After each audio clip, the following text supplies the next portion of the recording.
And we're back on the air here on Radio Television Movie Classics on GJRB Online. Had to take a 5-minute break because I didn't get the synopsis in this show for the last 2 hours of the program. So I had to type that up. So I had to put in a 5-minute newscast on the local side.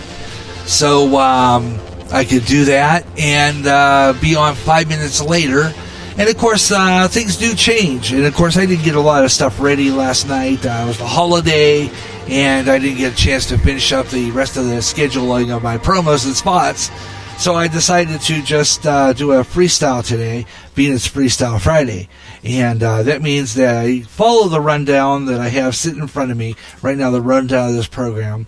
But I don't follow it don't follow it verbatim. I move things around a little bit, so that I can fit a lot of the features in and get them all set up for you here on GJRB Online. Radio, television, and movie classics on GJRB Online here on Spreaker. And I thought we'd kind of use this time to do something here that I said I was going to do, and that was to give you the answers to those trivia questions from the previous show. Now, as I told you before, we did a thing on as I find the People's Trivia Quiz, which is where I got that from. Let's see if I can find that People Quiz. Okay, go to that page, and I have the answers to that. So all I have to do is pull that up. This is an old one, so I want to go into the main page. Okay, log on. Okay, and put that in. Okay. Alright, going to do that and log in. And then I'm going to go into the page where I have my TV trivia and bring you the television trivia, movies trivia, TV radio stage. That's where we're going to go to, where it has dramedy. And then we're going to pop in where it says, where it has Moonlighting. This is a great series. Black Dragons, if you're listening to this, I'm hoping you are. I don't know if you've ever watched Moonlighting. It's a great show. Used to watch that with my sisters, and I really didn't get into it from the very beginning, but I always liked Bruce Willis. So it real quick.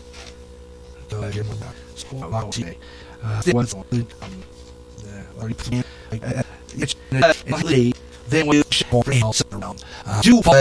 I will sometimes veer off of it a little bit, and then sometimes I follow it to a T. It just depends on what's going on. So right now we're going to do why don't we do this, and then we'll do Weather on the Fives around the time we said we're going to do it, and then we'll jump into that hard break.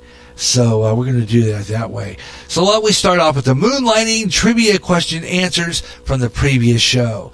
And we start off with number one. Moonlighting debuted in the March of what year? March of what year? Was it A, 1982, B, 1990, C, 1985, or D, 1988? The answer was C, 1985. 1985 is when it aired originally.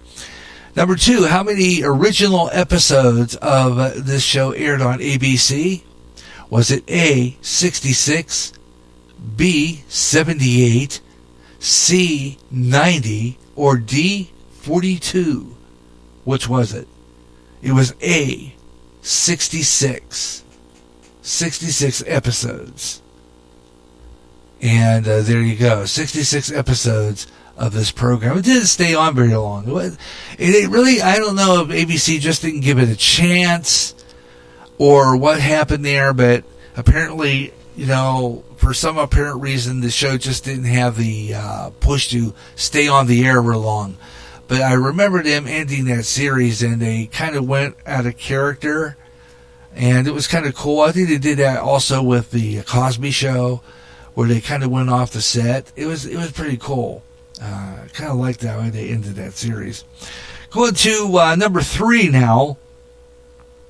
I did get the correct answer, number three, which was D. Number 3, that was, what was Maddie's former profession before becoming a private detective? Was it A, a beautician, B, a politician, C, an accountant, or D, a model? The answer actually is she was a model before she became a detective.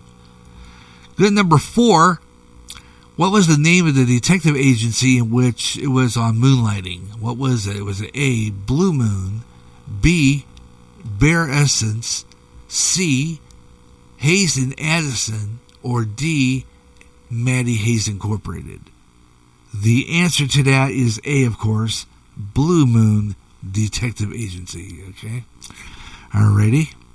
Keep on going here as we continue radio, television, movie classics. No, BJ, Black Dragons, I hope he finds us because we are back on the air. Just go in the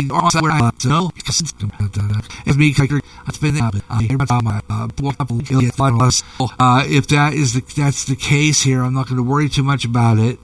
It's just that's why it's doing, and that's why a lot of my segments were kind of slow getting up and on here.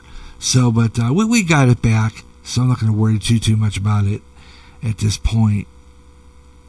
But I will circulate this show to let people know that we're back on. I hope that Black Dragons will find us. We are under radio, television, and movie classics on the GJRB. Just go under where it says the Antique Radio. You'll see the big Antique Radio emblem there. It says radio, television, and movie classics. Just click that, and then go down where you'll and then kind of scroll down the page where you see the live. There it is, where it says the live there, and I will post that we're back on the air there. I'll just kind of put an empty post, no commentary, just an empty post on the main page so that people can find us, and then I'll play a song later and circulate this show around. Okay. Then why is it telling me to leave? I don't know. Post this. Okay, let's see if we'll do that. We'll post that real quick, and then we'll continue with our trivia question and answers for this show. Radio, television, movie classics on GJRB Online. I hope you're enjoying the program, and I hope you'll stay with me. People's Quiz we're doing right now, and the answer to our mystery questions on Moonlighting is what we're doing right now. We go to question number 5. The Moonlighting theme was sung by A, Louis Armstrong, B, Bruce Springsteen, C, Al Jarreau, or D, Paul Anka. The answer to that one was Al Jarreau. Of course, we played the theme to that on the last part of the show, and we'll try to throw that on later on. That's a good theme.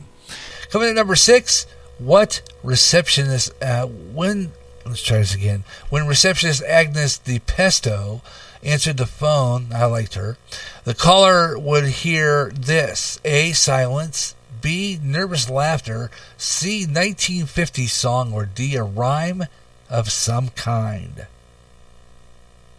Number 6 answer is D, rhyme of some kind. That was rhyme of some kind. So there you go. Okay, then let's see. Okay, then number 7, Billy Joel had Moonlighting on his mind when he wrote the following song. A, Big Man on Mulberry Street. B, Uptown Girl. C, An Italian Restaurant. Or D, Just the Way You Are. And we go to answer to number 7 is A, Big Moon on Mulberg. So that's the answer to that one. A, Big Moon on Mulberg. Okay, let's go to number 8 now. Who played David Addison? Was it A, Robert Blake, B, Bruce Willis, C, Pierce Bronson, or D, John Ritter? We all know that one. That's pretty simple. It's Bruce Willis, who put him on the map. Made Bruce Willis pretty famous. He's back. All right, Black Dragons is back. All right. We're doing the answers to the Moonlighting questions that I had in the mystery questions at the end of the show. You want to listen to the previous show? That'd be episode 107. Yeah, I do a mystery questions at the end of the show. and leave it open. Don't answer that and listening to a show and you can answer right there and we'll fish more and we'll do it.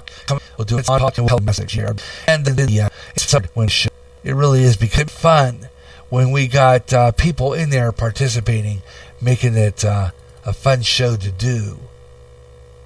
You know, that's what I like about it. And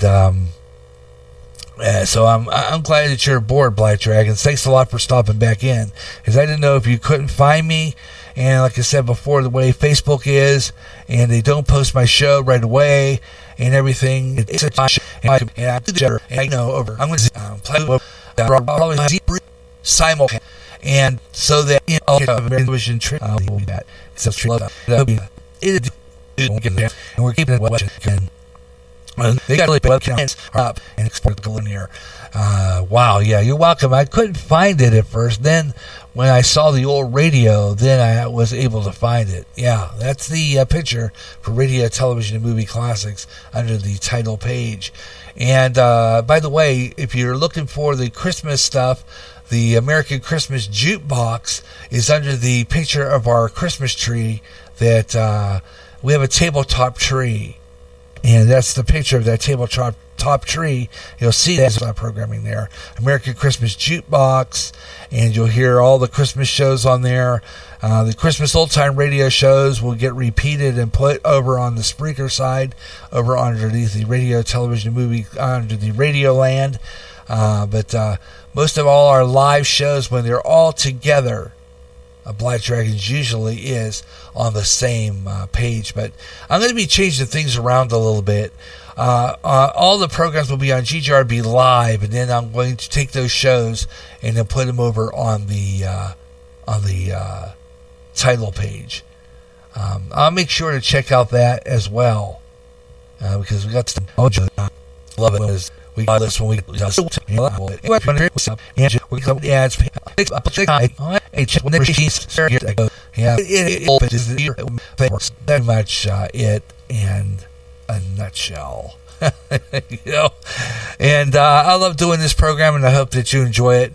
We're going to do a hard break coming up, and we'll do 50 minutes of nonstop talk as we continue Radio, Television, and Movie Classics on GJRB Online here on Spreaker. If you like our show, please hit the like button, tell your friends, share with your friends on Facebook and all the other social sites. I'll take this show and I will put it over on my website after it's over, and I will also post it over on MeWe. And over on, because I don't get that many people from try to really funny because go down to 79 and so tonight it'll be 51 degrees tonight in Birmingham, Alabama, 66 in Tampa, 64 in Jacksonville, 50 degrees in Seattle, 45 in Portland, and tomorrow, 61 degrees in Rapid City, South Dakota, 50 in Milwaukee. Thanks to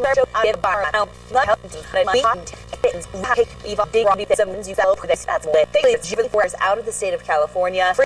Running quickly and spread per hour. Now, no surprise, we do have that critical fire risk. It's going to be from Santa Barbara to Palmdale, Riverside and Palm Springs, but also an elevated risk that includes LA down to San Diego and up into portions of Nevada. So do use extreme caution today and some extra caution tomorrow as well, with an elevated risk in the area that's under that critical risk today.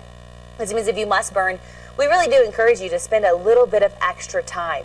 Not only do we have that fire weather outlook, but we also have actual alerts out there. We've got a red flag warning just to the south and east of Las Vegas, Nevada, Los Angeles to nearly San Diego underneath that red flag warning. That's because it's going to be dry, humidity about 5 to 25%, but also wind gusts 50 to 65 miles to exaggerate on now that's out. The precipitation below making my time east drowning your good. Let's listen to is to take odds that the La Nina will be a notable driver of the U.S. weather patterns this winter. And again, in general sense, the stronger the event becomes, the more persistent the patterns are likely to set up. If this event does continue to strengthen and become a stronger event, we're likely to see those patterns really lock in. One of these patterns threatens to deliver disappointment, a dry winter for areas already in the grip of a devastating drought. In fact, the hot and dry conditions from the summer and fall have already cost the western and central U.S. $1 billion in damage. The most severe drought is in the southwest, where the monsoon season never really got going.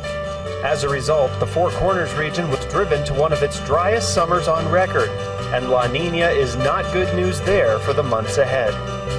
Troubles also loom for other drought-stricken areas. The U.S. is experiencing its most widespread drought since September of 2013, a stat that could get worse. During a La Niña, the Pacific jet stream gets pushed far to the north. This generally confines an active storm track from the Pacific Northwest to the Great Lakes. South of this storm track, precipitation is often hard to come by. Drought is expected to intensify and expand throughout the plains and the southeast. We're actually expecting the drought to be the big news story of this winter. For more on what you can expect this winter, check out weathernationtv.com. For Weather Nation, I'm meteorologist Ben Redford. So if we do have some travel and some plans on order, maybe it's more local for you, but what we're going to do is give you a travel forecast and where we could find some wet roads. It's really going to be the biggest cluster of rain that's been over the Gulf Coast in the south central United States. Within there, maybe to Mississippi to Alabama and along the Florida Panhandle, parishes Louisiana, farthest south along the Gulf, the rain's ending north to south. A couple areas in the northern areas, maybe even the Great Lakes, Ohio Valley. I'm not looking for much here, but there is another area of concern, maybe some mountain passes in New Mexico and eastern Arizona there too. A couple of snow showers could be all the way up into the northern Rockies, central Rockies, but for the most part, again, those two areas of concern. Northeast, not a whole lot here. Maybe an isolated snow shower or maybe a raindrop to be found upstate New York first part of this weekend. Again, it's travel if it's going to be local for you, and hopefully that's going to be the case, maybe more regional, drier up until Monday. Monday's different, but through at least the rest of the holiday weekend, eyeing things to be a bit better. Temperatures here, pretty typical, running a little bit cool. Philly, another rainier days ahead for Saturday into Sunday. Look for another swath of rain developing, what we just showed on Doppler radar. Saturday, Texas, extending up through Oklahoma to Arkansas, Mississippi, Alabama, Nashville by Sunday, and all the deep south. So from east to west, from west to east, and Saturday into Sunday is where that rain will travel to and from. And we look for those high temperatures that will be considerably colder as we get second half of the weekend and beyond. For that, maybe just northern west, me and that. Well, and also fabulous weather, and even on this week we're on that. I'm sorry, I got no room in my heart, no mercy in my heart for a child molester, pedophile. They're to me, when I think about monsters like that, there is only one sentence to me that is acceptable, and that literally is the death penalty. Politics, entertainment, wide variety of topics. I like to point out the racial hypocrisy that goes on from the racist left as they try to project that onto the conservatives and the right. Listen to great talk radio at its best since Rush Limbaugh, the Caramel Conservative. Ed Delgado, Tuesday nights live on Spreaker at 8 p.m. Central, 9 p.m. Eastern, 6 p.m. Pacific Time, here on Spreaker, and rebroadcast Saturdays, just ahead of the Gary Russell program Saturday Extra, on the GJRB online network. End times are upon us, and we need to know what's happening. Knowing the truth is key to survival. There are lots of news events going on in the world that have certain significance to end-time happenings. Listen, as men and women gather to discuss the news and how it lines up with Bible prophecy on the last 7 days. Uploaded to go public every Thursday at 6 p.m. Central and run live every third Friday at 1 p.m. Central, 2 p.m. Eastern, 11 a.m. Pacific on GJRB. There's a movement going on of people migrating off Facebook because of shadow banning and being put in Facebook jail for something they posted. This is called censorship and shouldn't be allowed in a free country of America. We shouldn't have to tolerate it. The new place for free speech is MeWe. There you can say anything without being censored. Join the site where you are free to speak. That is MeWe, M-E-W-E, MeWe, the Internet's free speech social site. Imagine one day tuning around on your internet radio only to find a station playing old radio programs complete with commercials and thinking, what am I tuning into? The past? You might be, or it's just GJRB Online and Radioland. A day of nothing but classic radio shows back to back with classic commercials in between. Like the days of radio. Almost like your computer is picking up signals through time. Closer than you'll ever get to time travel. Radioland. If you're a new emerging artist and want your songs out there, the place to go is Reverb Nation. Reverb Nation, a website totally devoted to new music from new artists from every town and every state in the U.S. If you're a solo artist and recording your own music, it's Reverb Nation. Stop on by, visit, listen to the music, check out the site, www.reverbnation.com. Put your music out there and gain an audience. Go to Reverb Nation for the best in new music. And remember, if you like your songs played on GJRB Online's Up and Coming, drop me an email at GaryChase65@yahoo.com. And I'll be playing your song on all GJRB Online shows. Remember the name, Reverb Nation. There's a problem on our roads today, and that is the safety of our children boarding and getting off the bus on busy roads. That problem is drivers who don't stop for a school bus when the arm is out, the lights are flashing, and the stop sign is out, leaving kids in danger of getting hit. Violators of this law could get a suspension of their driver's license and a $250 fine. When you see a school bus stop at a corner, letting off kids, stop 25 feet away from the bus. Don't take that chance. A public service announcement from the National Highway Safety Administration and GJRB Online. GJRB.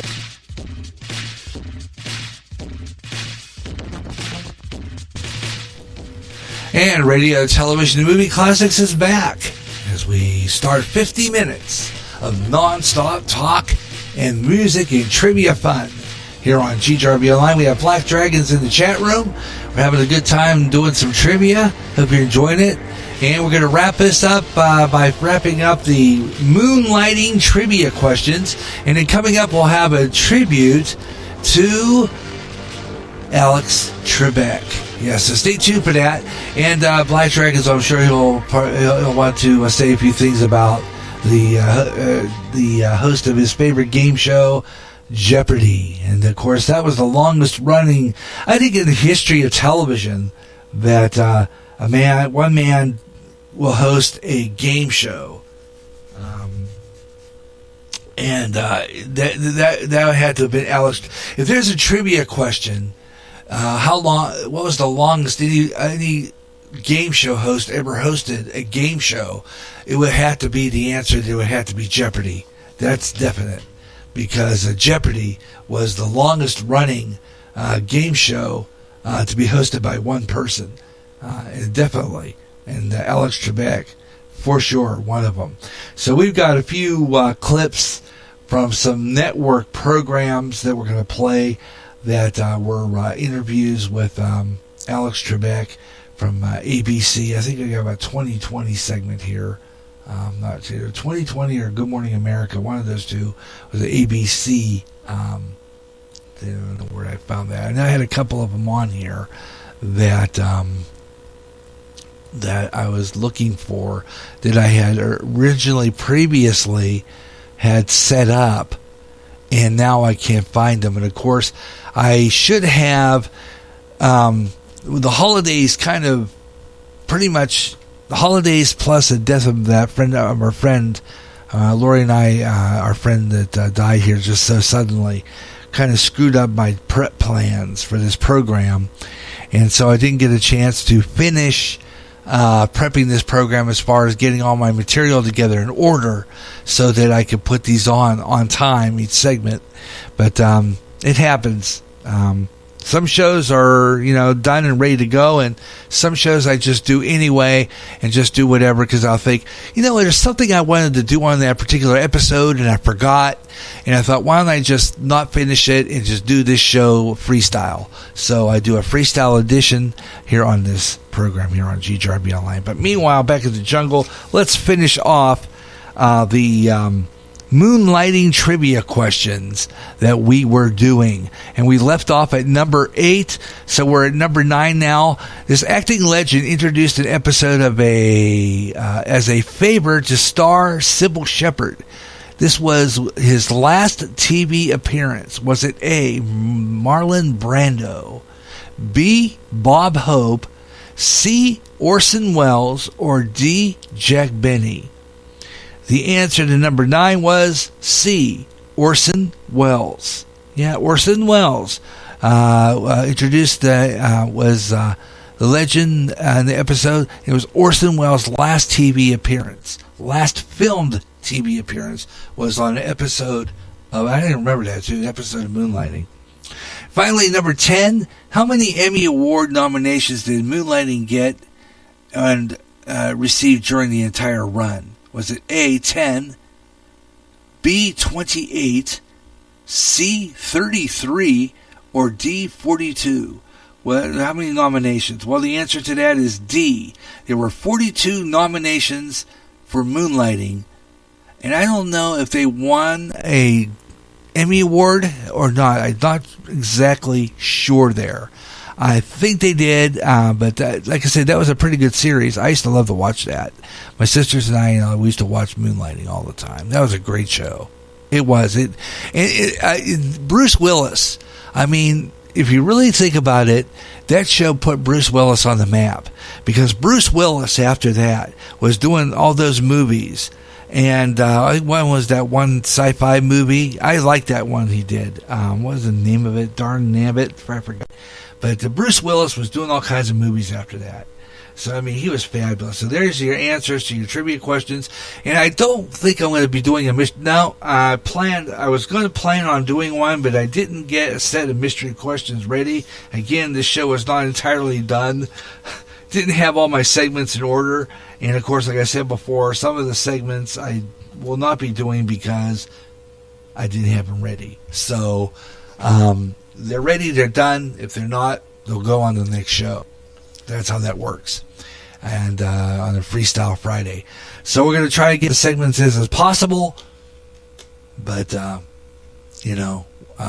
than that, that's pretty much how we're going to do things here. Let's see. We're going to type in here and see if we can find it again.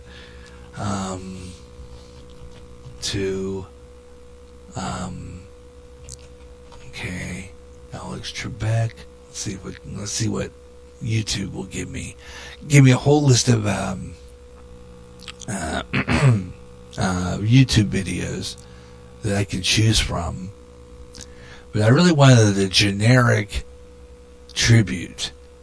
A generic tribute that would just be synonymous with it. Okay. So I'm looking for that right now. The ABC News has something on this. It runs 9 minutes and 35 seconds. So why don't we do that right now? Here's a tribute to Alex Trebek. It's an ABC tribute. Originally posted on YouTube about 2 weeks ago. Alex Trebek tribute on radio, television, and movie classics. Brought Alex Trebek to America. That phone call. Alex got a call from Alan Thicke, another Canadian from Northern Ontario, well known for Growing Pains, of course. He was developing a game show for NBC called Wizard of Oz. The Wizard of Oz! And when it came time for him to think of a host, he immediately thought of Alex Trebek. I had accumulated 16 weeks of leave at the CBC, and I took a leave of absence, a holiday, with pay, and went and auditioned for a show. Alex auditioned for the job and got it, and in 1973 he moved to California to host Wizard of Oz. And now here's the wily wizard himself, Alex Trebek. I first met Alex in 1973. You just knew right away he was smart, he was smooth, in control. He has an amazing capacity to take it all in. I started with Wizard of Oz. I did that for a year. They canceled it Friday. High Rollers! They replaced it on a Monday with a show called High Rollers. Now here's the man with the action, Alex Trebek. Thank you very much. And it was canceled and replaced by a show called Battle Stars. And here's the man in command, Alex Trebek. Some game shows in the 1970s came and went rapidly.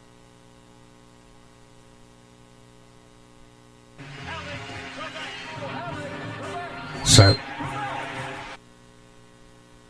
it buffers, folks, so stand by here. I've been lucky in the nearly 50 years since I arrived in the United States. I came here in 73. I've been gainfully employed for all of that time except maybe 6 months. That's a pretty good record. That's a pretty good record.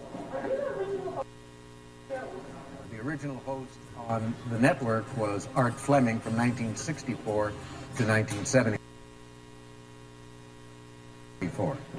We brought it back in 84. Jeopardy was a midday game show hit for a decade. The mid-'80s saw creator Merv Griffin deciding to bring it back in an early evening time slot. When they asked you to host Jeopardy, I heard there was one question that you asked them. What was that question? Are you going to pay me? And they said, yeah. And I said, how much? I didn't worry about that. It was fun to have a job. This is Jeopardy! Or more than one. I believe I'm the only person who hosted 3 game shows at the same time. Jeopardy, Concentration, and To Tell the Truth. Amicably divorced from his first wife, Trebek had a career in full swing by the late 80s when he met 24-year-old Jean Curvin at a party. Within months, they were engaged. How do you propose your wife? I had visited Thailand and I purchased a sapphire and diamond ring. And I invited my future wife over to my house for dinner. I said, this is a souvenir from Bangkok, Thailand. And she looked at it, and there was the ring. I didn't say a word. She ran from the room in tears. We are a crying family. What can I tell you? I cry at the opening of a door. Alex and Jean married in 1990 and have 2 children, Matthew and Emily. And just like their marriage, this game show had staying power. Jeopardy begins its 36th season on the air, and I'm happy to report I'm still here. Jeopardy has remained on the air for decades, in the process making Trebek more than a mere TV host. Do you know you're married to an icon? He's just my husband. But I liked it better when she would bow when I came into the house. Those days are gone. As a pop culture figure, Trebek enjoyed stepping out from behind the podium. There were women here in Jeopardy. Just look. You're feeling very sleepy. Oh, I'm sorry, Peter. We were looking for King Louis XI. This automotive tool is used to tighten bolts. And let's just go from soup to nuts. He has been in one of the greatest shows of all time, The Simpsons, and he has made an appearance in one of the worst shows of all time, Baywatch. Did you see who you just rescued? Hey, Alex. Meet Alex. Alex Trebek from Jeopardy. I don't believe this. And of course, there are the unforgettable Saturday Night Live parodies of Celebrity Jeopardy, in which Will Ferrell channels a deadpan Trebek as he's mercilessly taunted by Daryl Hammond as Sean Connery. We meet again, you logger-headed, tickle-brained pumpkin. Enough! People often ask me, how did you feel about Sean Connery? And have you ever met him in person? I said, no, I haven't. But if I ever meet him, I'm going to give him one of these. It's time for Final Jeopardy. And so this was the Final Jeopardy. Never be afraid of poking fun at yourself. Self-deprecating humor is worth its weight in gold.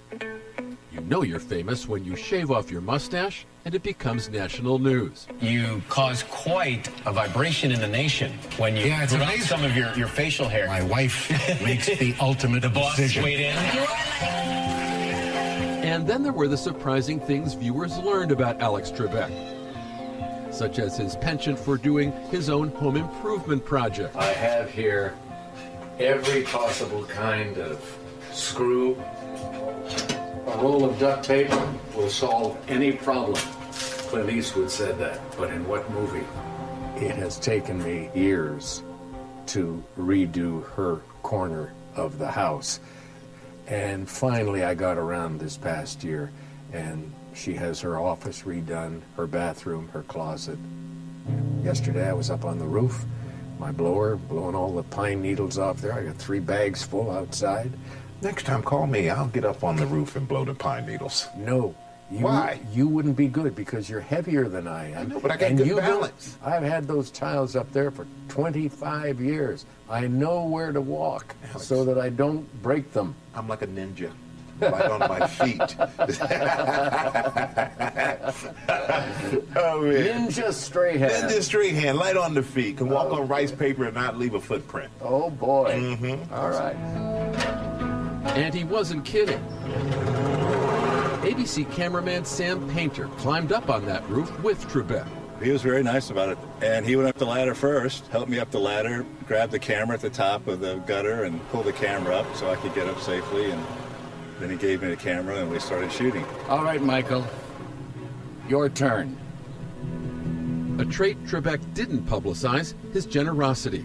A major donor to many charities. He often traveled to Africa for the children's relief organization World Vision.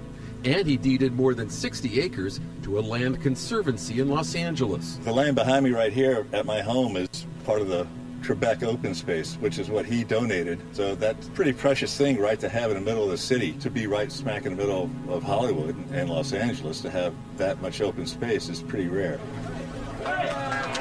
He also supported charities in his native Canada, from the Canadian Geographical Society to the University of Ottawa, where his $10 million gift, Enough about me. created the Alex Trebek Forum for Dialogue. Alex was very supportive, but not only in terms of money. It was his human engagement. It was not only philanthropy, it was sheer generosity from this man. In July 2020, his memoir, The Answer Is, Reflections on My Life, was released. And now we know why. Money. Money's going to be a factor here. I could do a lot of good with that advance they're going to give me. And there are charities which I have already helped and have a continuing interest in helping. And I said, they will benefit immensely because all of the money is going to charity. I'm not keeping any of it. What do you want your legacy to be? Nice man, helped people through his charity work, was kind to everybody he encountered. You know, enjoy life, make somebody laugh. I believe laughter is one of the greatest cures that we can possibly have. It's right up there with prayer, believe me. Program. Up next, Alex Trebek took us behind the scenes at Jeopardy! Here is the host of Jeopardy! The show he loved so much.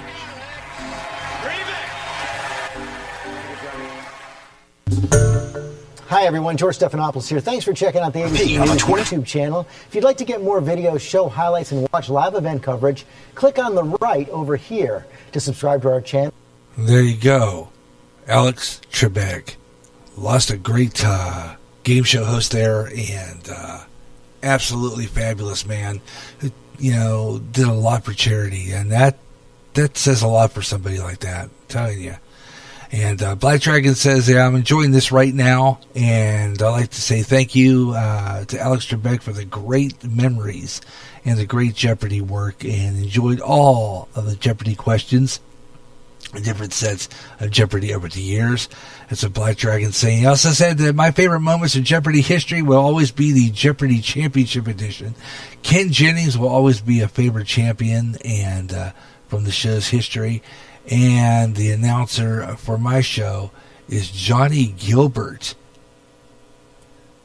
That's interesting. Johnny Gilbert. Okay, that's cool. Now, how'd you happen to manage that one, Black Dragons? That's wild. But anyway, Black Dragons, that's fabulous.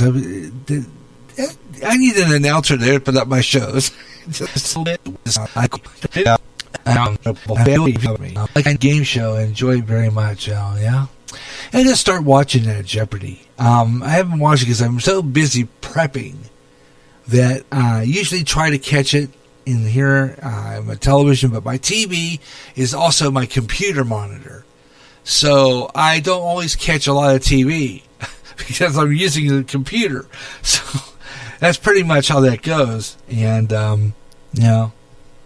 so while we're doing that, no weather on the fives. I'll do weather on the fives, whatever. Because I want to do rapid fire segments and try to catch up on the ones we can do, and I'm going to save some of the ones we couldn't get to and do those another time. So we're just going to do whatever we can, and we're going to do some. For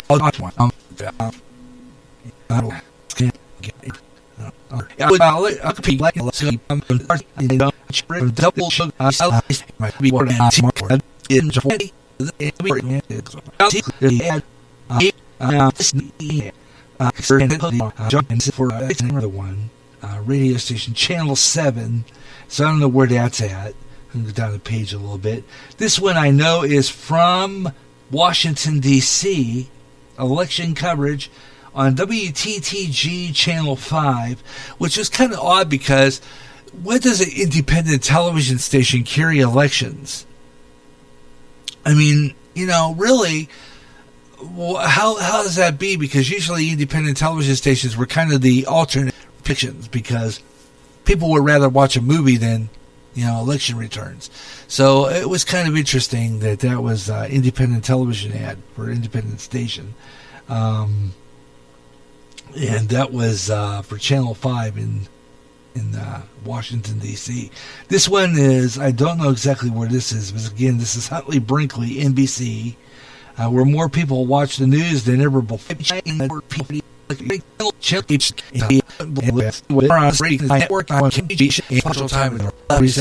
Eastern movie classics right here. Yeah, get stuck. Come on, get done, Black Dragon. Stick around for some old-time radio as we bring you radio, television, we bring you Radio Land. Got some great radio classics for you. Hope you'll tune in for this. This is going to be fabby, including the Texas Rangers. We also have Six Shooter, which started. That's good. That's for sure. Arkansas. And then we have a little bit harder and shell. And I guess I think plus this is going to here. Let's take a look. Ones more Huntley Brinkley channel 4. I don't know, that's probably another channel 4. WISC channel 3, CBS, that's out of Madison. Edward R. Murrell has the exclusive CBS coverage. Edward R.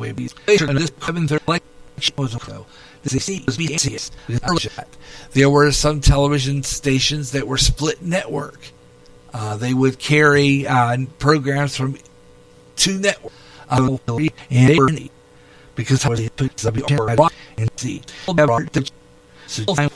had earlier, and then we need that and but CBS and it's there from ads going way back, so that's kind of fun to look at those. Huntley Brinkley and all that. That's I remember my mother always talked about Huntley Brinkley, but I've only seen maybe a few clips of Huntley Brinkley, and it was also mentioned on a Happy Days episode. That's how I know about Huntley Brinkley. Anyway, you're listening to Radio, Television, and Movie Classics on GJRB Online. I'm Gary J. Rustin. Hope you're enjoying the program and enjoying the trivia tonight. And we have Black Dragons in the chat room. He's enjoying it. And we just did a tribute to Alex Trebek, host of the Jeopardy and High Rollers and a bunch of... And it just seemed like some of those game shows only lasted a short time before he was on to another one. They didn't give these game shows a chance to get popular. if the show, they're more concerned about the ratings than they did the program itself, or else they would have given those shows another chance, which, they only give those shows like maybe a year or a season. And if it doesn't make, I mean, boy, I used to get ticked. Oh, man. Especially if the show is good and they didn't give it a chance. It's like, come on. I mean, people, it's like, why is it they do that? And I used to always like, why? It was just like something that really used to tick me off sometimes. But when I was a kid, I liked the program. I'd get upset when they took it off because they didn't give it a chance. Really. And they would do that quite a bit. Have some Pittsburgh TV listings here, which I was going to do. I had one I'm looking for, and I don't know if it was, which was Minneapolis, St. Paul, Minnesota. Homer Formby. Not sure. But remember Homer Formby? Let's just talk about him for a minute. Homer Formby was a furniture refurnisher. He used to do... he had a whole line of varnishes and stuff that, people would, fix up old furniture and stuff like that and refinish them. And Homer Formby was well known for doing that. He had a long line of refinishers that, he would, you don't see these anymore either, come to think of it. So why don't we just do Americana, which wasn't, there's no more, if I can't find out, because we could talk about that. Remember when they used to come up with a Homer, he fixed up furniture and he got rich off that, doing furniture refinishing. He was fabulous. Classics on GJRB Online, and we're going to be wrapping this show up here pretty soon. Coming up next, Radioland, and we got some of those great classic old-time radio programs for you. You'll enjoy those, and we got that all lined up for you here, ready to go. I'm going to look for that here while I got that up. Let's see here now. It takes forever for that to come up. My computer's going slow. I hope it's going to be okay tonight to run Radioland. But we got it here. We got it. And if you like GJRB Online, tell your friends that there's a radio station on the internet that believes in nostalgia, that believes in the past, that believes that we should keep the past alive as much as possible, especially in the time we have this coronavirus thing going on. It's nice to escape into a simpler time, a memorable time. And that's what radio, television, movie classics is all about. It's about escaping into a better time in our lives. And, why not? Really. Radio, television, and movie classics right now on GJRB Online. And on Zeno.fm, which I'm going to be starting a 24/7 stream right there over there on that. So you're going to want to... you'll be able to check out some of the stuff we got on there. I'm telling you what, we got some really good stuff. I'm telling you, you're gonna want to tune in and check out the program because it's fabby. Almost just gotta do it. And I really don't have time to do a Spreaker shout outs and promotions on this show because I didn't even put it in the show rundown initially. So I don't have that, but I will use that time to kind of mention some of the great podcasters that you can listen to here on Spreaker. Black Dragons Radio, we mentioned him. We had Ed Delgado tomorrow afternoon. If you missed Ed Delgado on Tuesday night, tune in tomorrow afternoon, 12 o'clock noon Central, 1 o'clock Eastern, and 10 a.m. Pacific for the Caramel Conservative Ed Delgado from Tuesday night. He had a dynamic show Tuesday night. It was talking a lot about what was going on with all this stuff in the news and everything. Broke down a lot of stuff, but talking about the coronavirus and everything. And you want to tune into him. Black Dragons, check that out because right after he's over, I'm on with another Gary Russin program, Saturday Extra. And I'm not sure. Ben said he might be back on this week. He said he might have more time. He was on. Let's see. He was on with me last Saturday. Had a great show. Had Black Dragons. I think you were on there with me when we was on. But anyway, we were talking. It was a really interesting show last week when we had Ben Osman on. So Ben sounded like he was going to be on with us again tomorrow. So I hope you'll tune in 3 o'clock Central Time, 4 o'clock Eastern, right here on GJRB Online and then of course that's 1 o'clock Pacific for the Gary Russin program, Saturday Extra, tomorrow on GJRB Online, and we're gonna have him back on with us.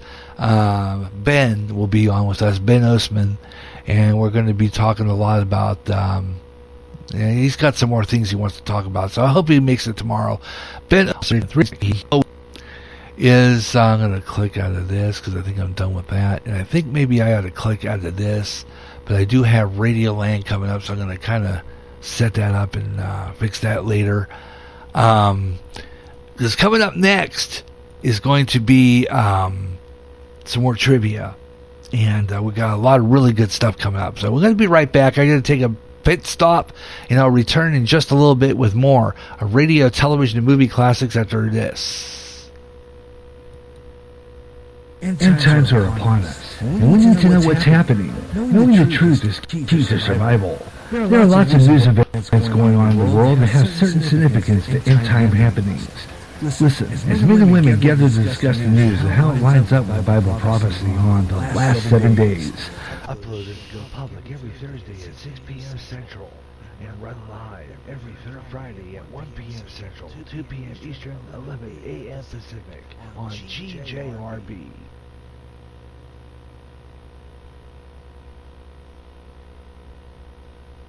There's a movement going on of people migrating off Facebook because of shadow banning and being put in Facebook jail for something they posted. This is called censorship. It shouldn't be allowed in a free country of America. We shouldn't have to tolerate it. The new place for free speech is MeWe. There you can say anything without being censored. Join the site where you are free to speak. That is MeWe. M-E-W-E. MeWe, the internet's free speech social site.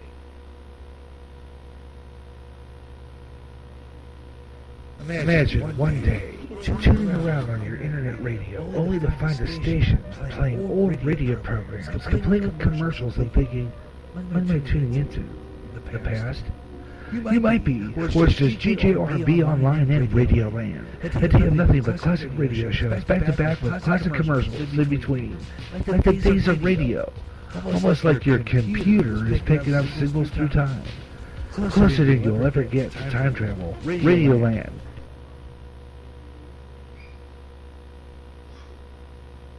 If you're a new emerging artist and want your songs out there, the place to go is Reverb Nation. Reverb Nation is a website totally devoted to new music from new artists from every town in every state in the U.S. If you're a solo artist and recording your own music, it's Reverb Nation. Stop on by, visit, listen to your music. Check out the site at www.reverbnation.com. Put your music out there and gain an audience. Go to Reverb Nation for the best in new music. And remember, if you like your songs played on GJRB Online is up and coming, drop me an email at guarantee65@yahoo.com. And I'll be playing your song on all GJRB Online shows. Remember the name, Reverb Nation.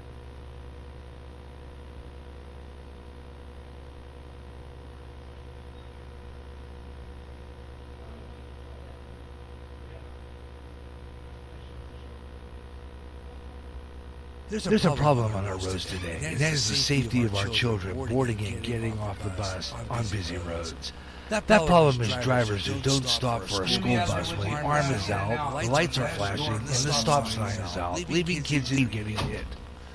Violators of this law could get a suspension of their driver's license and a $250 fine. When you see a school bus stop at a corner, letting off kids, stop 25 feet away from the bus. Don't take that chance. A public service announcement from the National Highway Safety Administration and GJRB Online.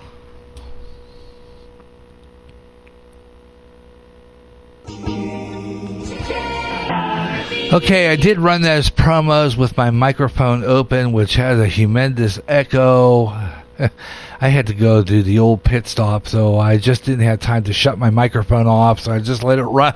I've run these 100 times before anyhow, so if there's an echo on it, so be it.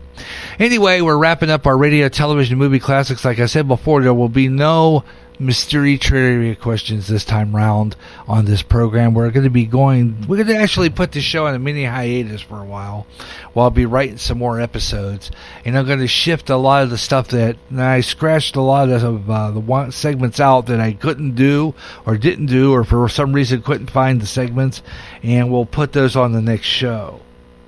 So everything that's scratched out on my rundown will get carried over to the next episode of Radio, Television, and Movie Classics. So, whatever I don't do, I do. The next show will have everything in order. But I usually try to make a tight show out of it with all my segments, but sometimes I like to just do a show like this one, where I kind of do the segments, but not in any order. Just throw them in there and whatever. And then, that gives me, also gives me source for the next show. And especially when I can write episodes in advance, which that's what I'm planning on doing. And when these shows will get repeated over on my Zeno station. We'll have a replay of those as part of the rotation of programs on GJRB Online. So it'll follow my graph schedule. By the way, I will be doing that here real soon on the OBS Studio for a video on YouTube. Our GJRB schedule update podcast. I'll do a audio version first, and then I'll do a video version next. And it will be on either from their church studios, or sometime I'll be doing that. And I'll have that up so that you can check our schedule out and see what's, schedule graph. I'm going to be doing some tweaking on it anyway because it needs a little adjustment. And then once I get that done, then I'm going to make a video of the schedule, and you'll be able to see how we're going to do things and how the schedule is going to run on the Zeno .fm 24/7 stream, which will be absolutely fabulous when we get that rolling, because I'll be able to do a lot of shows on there and simulcast it on Spreaker on maybe a better computer that'll go faster and not get stuck. I don't know, whatever the case. But anyway, let's see, 5:23 Central Time. We're about wrapping up our 50 minutes of nonstop talk. So we're going to kind of fit in what we can fit in. And like I said, the next time we get together for another show, we will do another edition. But I thought we would still do, I'm going to go into my Google and do the top, I'm going to say the top 10 movies and not grossing movies in 1987. So I'm going to do that here real quick. By the way, the show will also be available for people who are to catch it on Parler, and I'm going to try to get this show over on. I'm going to try to get this show over on Instagram, but I don't know. We'll see how that works out. And see if we can get some people to listen over there as well. So let's see what happens. Let's see here. Top 10 movies of 1987. Okay, let's see here. And a lot of times I had to do a lot of stuff that I had already set up for this program. I had to go into the search engine.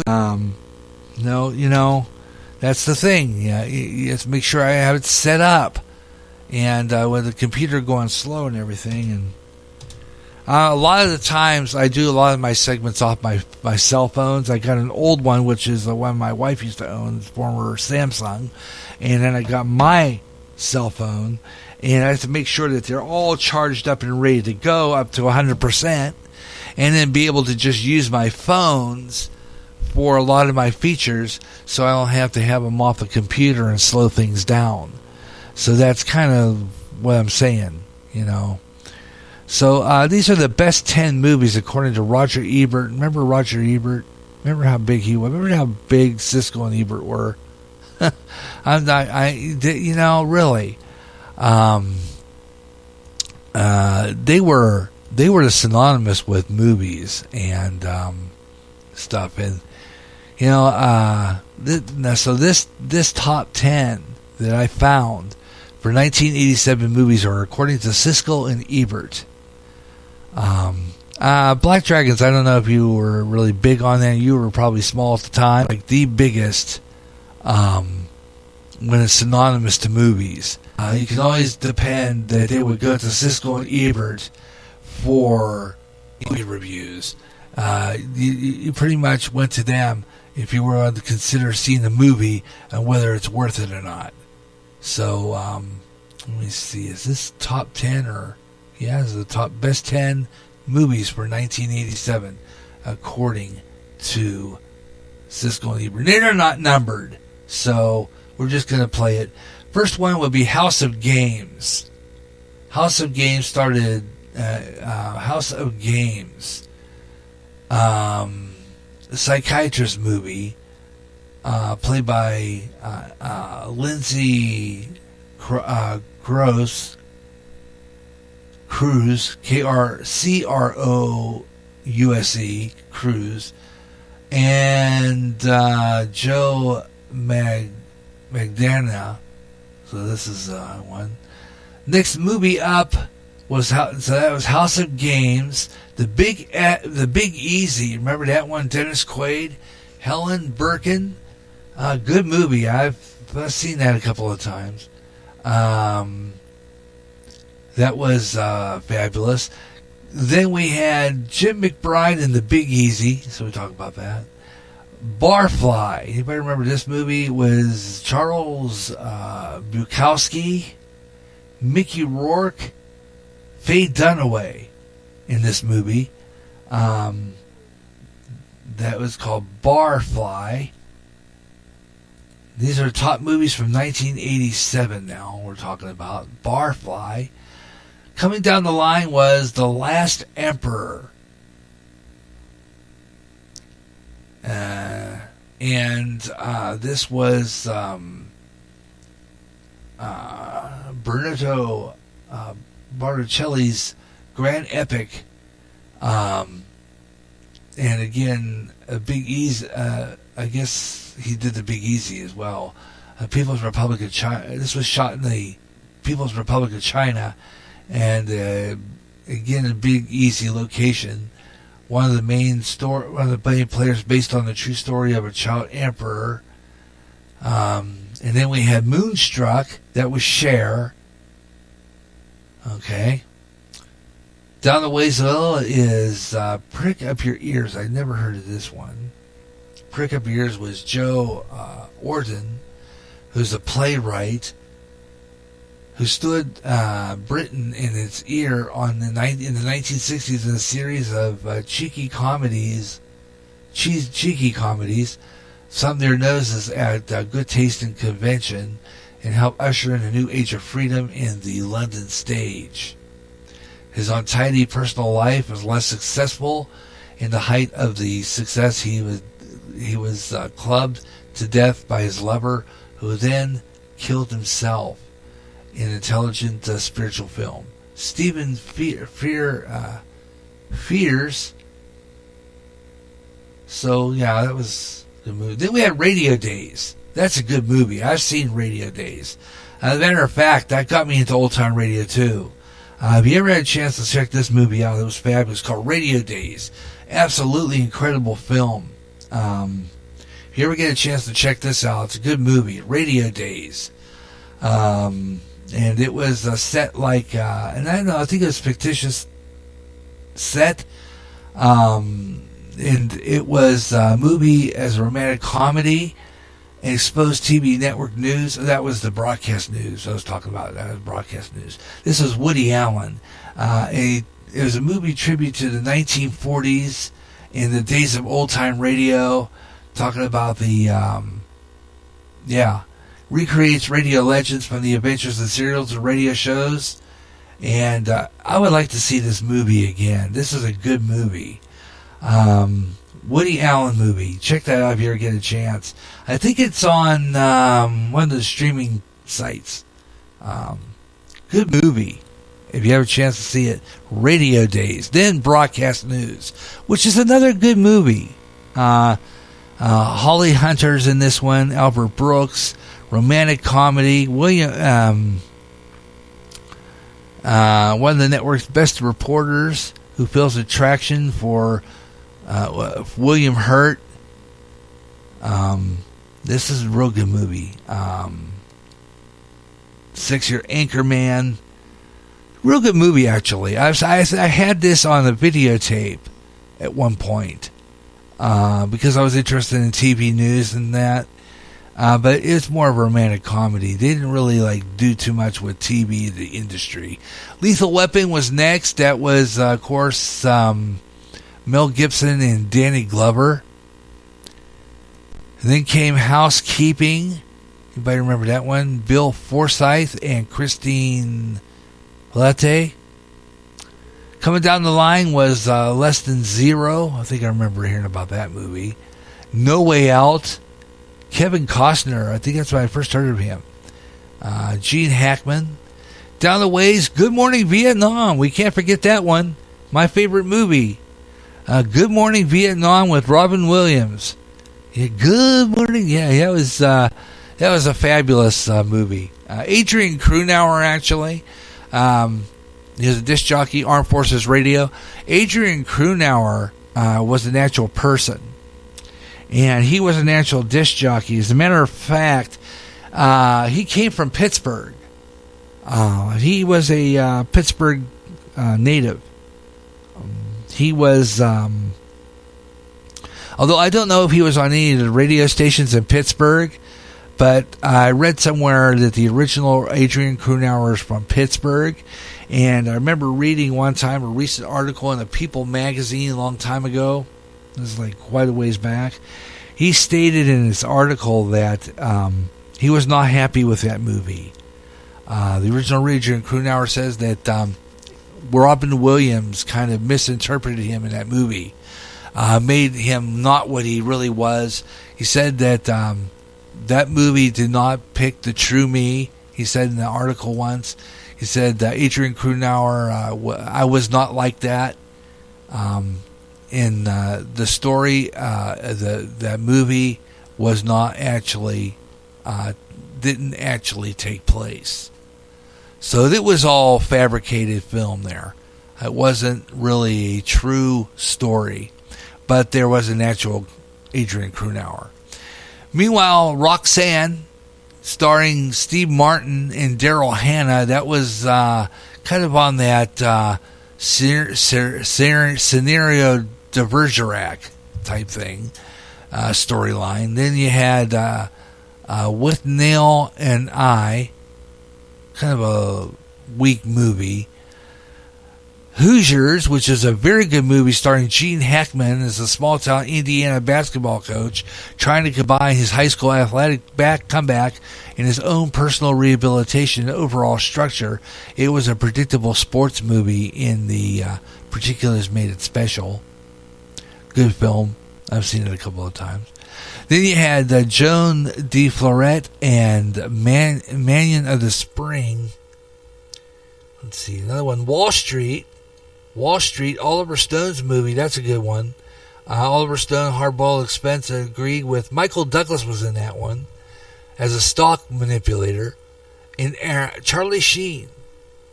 So those are some of the movies that were big in 1987, according to Siskel and Ebert. This is Radio, Television, and Movie Classics on GJRB Online. Back now, Gary. Yeah, you missed the movie stuff. I was talking about the top 10 movies of 1987. And some of my favorites were Good Morning Vietnam, of course. Love that movie. The other one they missed, I think, came out in 87 too, in the summer. Went at that time, my then girlfriend, at that time we went to the movies in 1987. We went to see Dragnet. Was that 1987 or was that 88? I might be wrong. It might be in 88. Dragnet probably wasn't until 88, right? Anyway, yeah, Wall Street's a good movie. Yeah, I was just talking about Wall Street. The other one was Hoosiers. That's another good movie. Gene Hackman. Real good movie. As a matter of fact, see that again sometime. That was a fabulous film. And RoboCop was a good one too with Peter Weller. Yeah, absolutely. There's another one. Some of the movies were good. Some of the movies were bad. Of course, there were always good and bad movies in the 80s. Late 80s, though, 1987 had some good films, though. Really good ones. And that was just a list of 10 of them. There were probably even more. But the other one I was mentioning earlier, Black Dragons, I don't know if you ever saw it. Radio Days. Did you ever see Radio Days? That's a good movie. I hadn't seen it in a long time, but it's one I haven't seen in a while. I would love to see it again. Because it got me into old-time radio. A lot more. Because they depicted, you could see, I think there were some really good scenes in there. Them doing radio dramas with the sound effects guys and everything. Absolutely fabulous movie. You're going to check that out. Yeah, Radio Days. Absolutely great film. You're listening to Radio, Television, and Movie Classics on GJRB Online here on Spreaker, 537 Central Standard Time. And we're wrapping up the program here on GJRB Online. I hope you enjoyed it. And I know Black Dragons did. We did a lot of really good stuff on the show, and including a tribute to, including a fabulous tribute to Alex Trebek. And we did a lot of stuff with a lot of good trivia. And we did some classic commercials, which we were playing before. And a lot of really neat stuff. We had a great time doing this show, and I hope you enjoy it. Black Dragon says, I'm excited to get my radio DJ set up on Monday. Oh, yes, and I've enjoyed the show. Thank you so much for that. And Black Dragons, let me know when you're on there, and I'm going to be checking some other ways, but I am going to definitely be getting my station on the air, but it's going to be a while because we, like I said, I just lost a friend this past week, so it's been kind of rough. Going, but once we get things cleared, I'm going to get that station rolling on Zeno. Like I said, I got to do that at the church computer, and at this time, I don't really have the advantage of getting it going. And my friend Brian is going to help me out with it, so we're hoping maybe we can get that rolling here real soon. I'm going to have Black Dragons. When you did that. Did you do a test playlist on Zeno yet? I'm planning on doing that. A test playlist to make sure everything's working right, and it sounds good. Maybe like a test 24-hour, maybe a test. No, let's make it a test 12-hour playlist just to make sure everything's working right. I think that's it. You're welcome. I'm sure, Gary. I'll give you an update. Yeah, let me know about that. Because I'm thinking, I tested it all out. Okay, that's what I'm thinking about, doing a 12-hour test. Maybe 6 to 12-hour test. Maybe a list of programs and some music, just to see how it works. So I think I'm going to try that and see how that works. You're listening to Radio, Television, and Movie Classics on GJRB Online. I'm Gary J. Russin. Hope you're enjoying the show wherever you're listening. Thought I'd take a musical break. Here's the Stampeders, Sweet City Woman.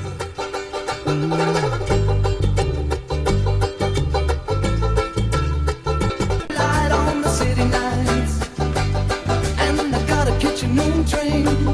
I gotta be there on time. Oh, it feels so good to know she waits at the end of the line.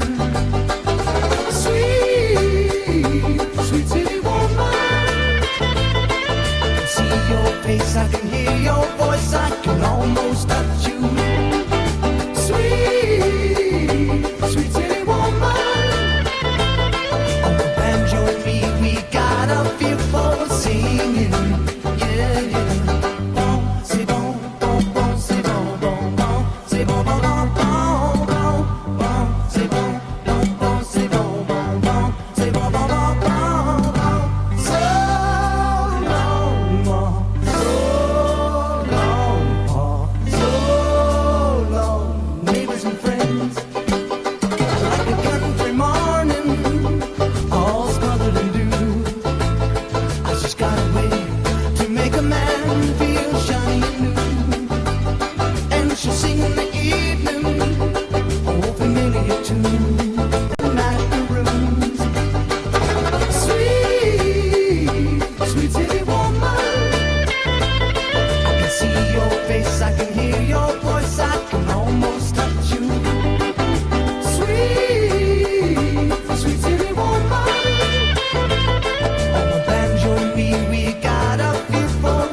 sweet city woman. Everybody, sweet, sweet, sweet, sweet city woman. Sweet, sweet, sweet, sweet city woman. Sweet, sweet, sweet, sweet city woman.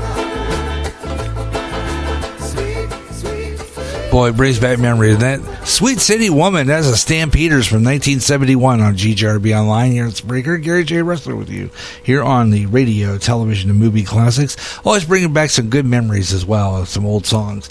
Make it part of that nostalgia to bring back the old songs, the old music, on top of doing the trivia, which makes it more fun. Radio, television, and movie classics. We got about 17 minutes left of the show. So we're going to kind of wrap it up by just doing a few things that let you know exactly what's coming up on the next radio, television, and movie classics. Some of the stuff we didn't get done on this show, of course. We'll have our Minneapolis St. Paul TV guy. We'll talk about Homer Formby some more. That was the guy who refurbishes furniture. Also, we'll do mystery questions. We'll have a new set of mystery questions and mystery trivia questions on the next show. So we'll have that coming up on the next edition. There's a bunch of new stuff. I'll also have some more TV treasures, and we'll do more with the TV treasures from this show. I'll continue with that TV treasures. We didn't finish TV treasures number 4, so we'll do that on the next edition. And we'll start. We'll pick up this show in January 2021 with a new episode, and I'll be bringing you an old radio, television, and movie classics that goes back about a couple of years. It's a trivia show that was kind of fun to do. It was a Christmas radio, TV, movie classics, but it's a rerun. So we're going to bring that to you in December during our bright holiday, and a classic radio, television, and movie classics coming up, a real old one from 1987. Or 1987. I wasn't even started Spreaker then. Back about a couple of years ago. So we're going to repeat that one. That'll be our next radio, television, movie classics. And then I'll be working on a couple of new episodes for the next edition. So that's how that's going to work out. But coming up next here on GJRB Online is Radioland. And I got some great ones. Texas Rangers coming up. And then later on, Murder at Midnight. And follow that by X. I think it's what? No. Is it X-1 or Dimension X? I have the rundown of these shows, and now I can't find them. You know, I write them down, and then I lose my notes. I have such an array of mix-up. I'm just a nutty professor who just has a lot of mess. Kind of remind me of my English teacher when I was in college. That guy's office was a mess. It's like, how does this guy find this stuff? Anyway, so I was looking for that, and I thought I had the rundown for Radioland, but I can't find it. Darn nabbit. I know I had it printed somewhere in this mess, but now I can't find it. Let's see if I wrote it on another side of something, which I do. I use both sides of my papers because my teacher used to always tell me, Dimension X. There was a show called X-1 too. They changed. In fact, I think it was originally X-1, and then they changed the name. I remember Carl Amari talking about that. They originally called it X-1, and then they changed the name later on. But it was known as adult science fiction at that time, yeah. But anyway, I know some of them. We have Fibber McGee and Molly, and a couple of other comedies on there, and then the Boston Blackie, which is a good show. Did you ever listen to Boston Blackie? It's a great show. Absolutely incredible. If you want to catch our show, that's a good radio show. Boston Blackie, first episode, and you listen to the beginning of that, because at the very beginning of that is a old. I mean, they must have taken this off the air. It was one of the early air checks. It has the original station identification on it from a radio station, WEAF in New York. Yeah, and it's fabulous. So it's part of my nostalgic look back.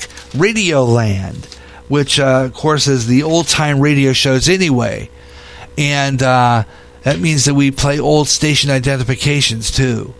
So you hear classic commercials, old station identifications. It's like turning in radio from the past. Radioland coming up next on GJRB. So we have a lot of good stuff there. It's fabulous. And I love doing that. I love running these old programs. So Radioland is coming up next here on GJRB Online. We got these radio shows, and they're fabby. I'm telling you, I love listening to them, and I get addicted to it. But first, we got Texas Rangers. It's called Tales of the Texas Rangers, and this is a pilot episode. This is the first episode of a radio series, and it's called Just a Number. And then right after that's over, I will have for you The Sixth Shooter, which stars Jimmy Stewart, who was a fabulous actor in the days of radio. He was incredible, not only in movies but in radio. Jimmy Stewart was on radio too as an actor, and he was tremendous. There was no other actor as good as Jimmy. But anyhow, just check that out. So Black Dragons in 2021, a lot of new things coming up, planned between Podbean and Zeno, he says, and it's all new radio stuff. Great ones, Dimension X. So we got that, and let's see. Shows were Need All at Once, and I play radio programs, and I have, and then I have a surprise for everyone, and I'll reveal it now. Okay, a surprise, you reveal it now. Fabulous. And coming up next, of course, like I said, Radioland here on GJRB Online. So get rid of this. Okay, get rid of those for now. And let me see, Radioland 103. Yeah, I got two of them there. That's Silent Files. Okay. Here we go. Silent Files is for my automation. Anyway, I'm looking for a name. Oh, you're looking for a name of your show? Okay. Gee, I couldn't tell you. Me, I call it Radioland because it's kind of the way I do that program with the original commercials and the original TV shows and stuff. That is the reason why I call it Radioland, is because it's kind of dedicated to the way TV Land used to be when they used to run reruns and had the original commercial and classic commercials and stuff with it. And that's how I got that idea for Radioland, was from that. I got that idea from that, from the old days of TV Land, when TV Land was good, and they had all the classic TV shows on there with the original commercials, and that's why I do that, because it's so that I can, play the original commercials with the original program and make it sound like you tuned into the past. Because, when you see the reruns on TV, they stop the show to run the current commercials. And, that's great. But to really get the feel of the past, you have to watch the original commercials with the program. Just like you have to listen to the original commercials with the original radio programs to make it authentically sounding like you just tuned in the past. That's what Radioland's about. That's how I created that program. That's how I put that show on. Black Dragon goes, I'll let everyone on Podbean know that they can enjoy my radio station on 24/7 radio on Zeno. Before they some which was fabulous. Absolutely. Look, man, cool. So I have to check that. So anyway, so these are some of the things we did not get in on this show. We got a lot of it in. We did. So on the next edition of Radio, Television, and Movie Classics, real quick, will be TV Guide pages. We'll take a look at Minnesota TV Guide and Homer Formby.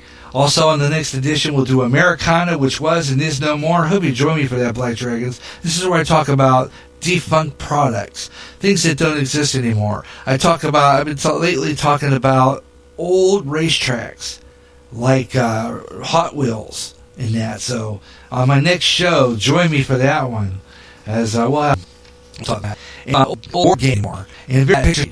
So you out and original. So I really enjoyed being here today. It was fun one in the old, and that's where I'm shooting. And yeah, thank you.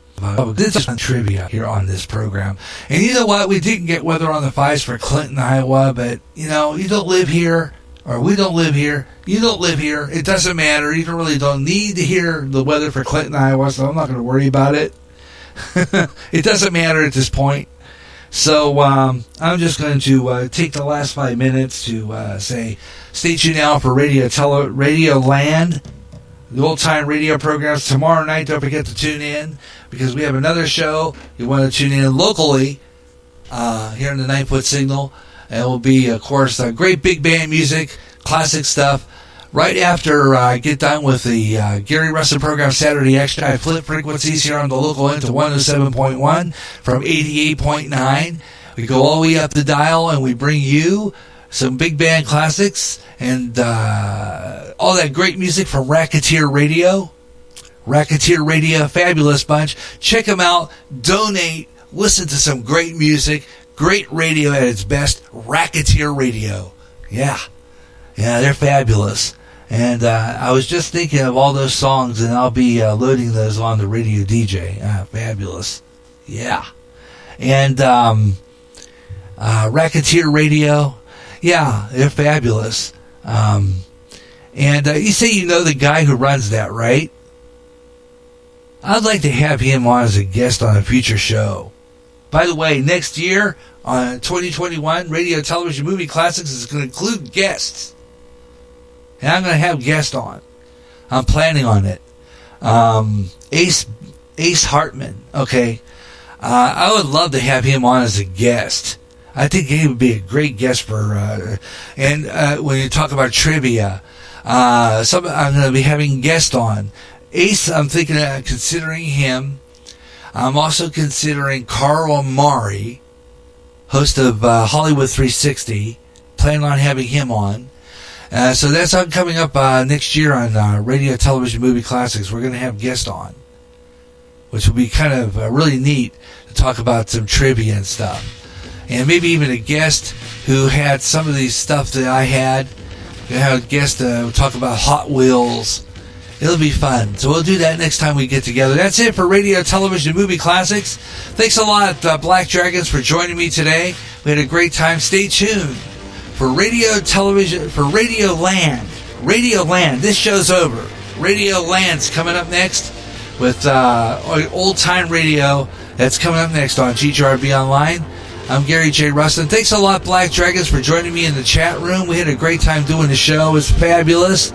And he says, thank you, GJRB. Enjoyed it, and you're welcome. And thank you a lot for tuning in. Had a great time doing this show, as always. And I always have a great time doing this show. And we'll have another edition of Radio, Television, and Movie Classics coming up real soon. Don't forget, tune in December for our classic radio and TV movie classics. We're going to go and play an old classic Christmas episode that we're going to play. And that'll be our next edition. And then Radio, Television, and Movie Classics will return for a brand new... We'll pick up the season in January 2021 with some new shows. So tune in. Radio, Television, and Movie Classics. Have yourself your best night ever. Stay tuned now for Radio Land next on GJRB on the GJRB Online Network. And thanks a lot for tuning in, Black Dragons, and always enjoy when I have someone in here. It was really absolutely fabby to have you in here today. It made the show a lot more fun to do, and I'll be back on next Monday, hopefully. Okay, we'll look forward to listening to you. We'll check out some of that stuff. You'll be jamming and slamming, man. And then don't forget to tune in for that. And, of course, Monday, of course, is Blues in the Night with Walter Dubiel. Check him out from Canada. He'll be jamming and slamming some of that blues. So check him out. Have yourself your best night ever. This is Gary J. Rustin. This is GJRB Online on Spreaker and WGJR Worldwide. And, of course, you'll hear that on their repeat. And, of course, this is KMER LPFM, low-powered on GJRB LPFM at 107.1 megahertz on the FM radio dial. I'm Gary J. Rustin. Have your best night ever. So long, everyone. This is the GJRB Online Work.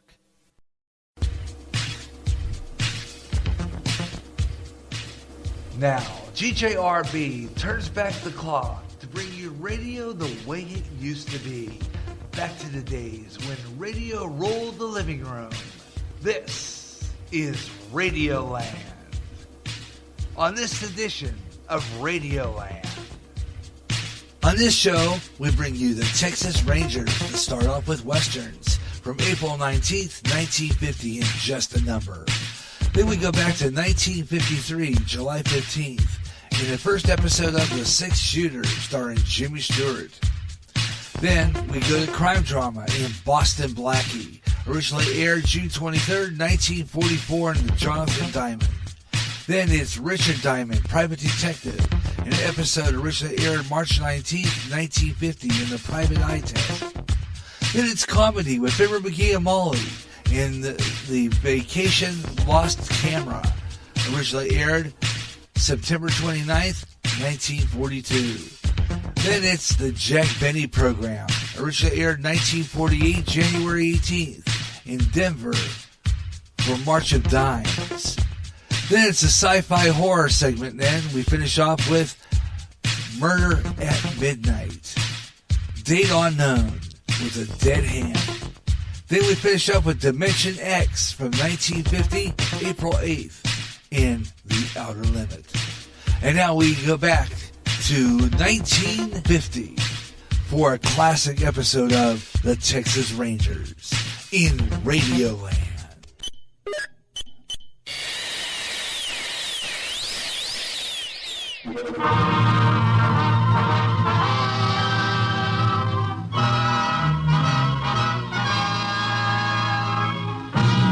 The Texas Rangers. Texas Rangers, first to advance, last to retreat.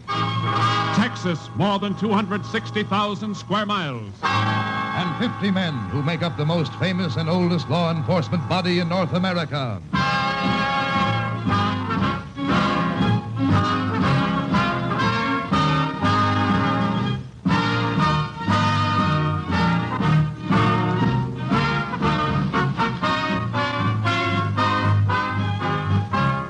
From the files of the Texas Rangers come these stories based on fact. Only names, dates, and places are fictitious for obvious reasons. The events themselves are a matter of record.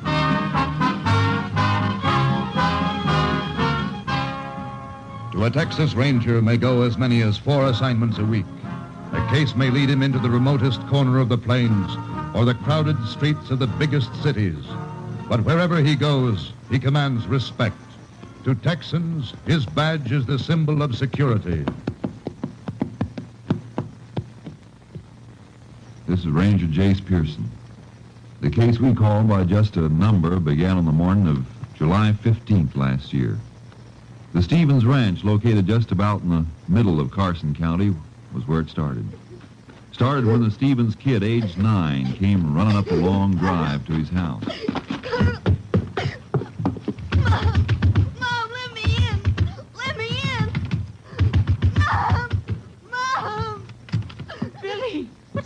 Billy. Mom, I saw it. I saw it. What did you see, Billy? Answer me, son. What's the matter? Carl and his mom and dad. Son, tell me what's wrong. Emmy, I saw Billy come running up. Sam, I don't know. Look at him. Billy, it's Dad. It's me, son. Come on now, what's the trouble? Carl, I He's saw talking about Carl Evans. Is that right, Billy? What about Carl? Something's wrong at the Evans place. Take care of Billy, Em. I'm going to ride over there.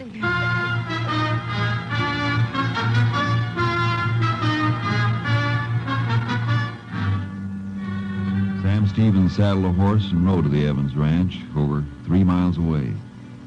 What he saw there made him call the sheriff, who arrived a half hour later.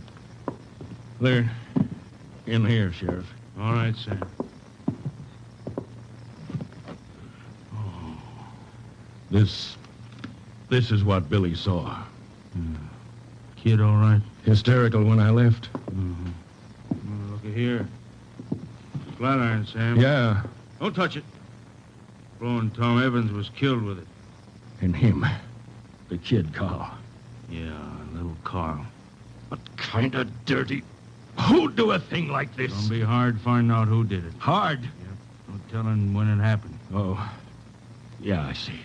Reckon even the autopsy won't tell much. Not in this case.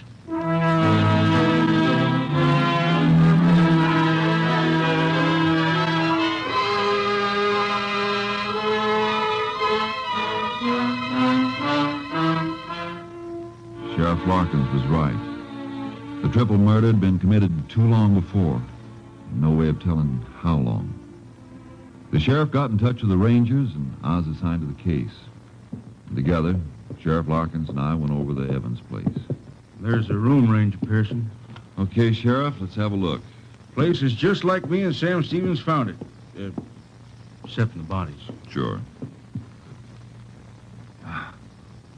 Kind of a mess, isn't it? Was a lot worse.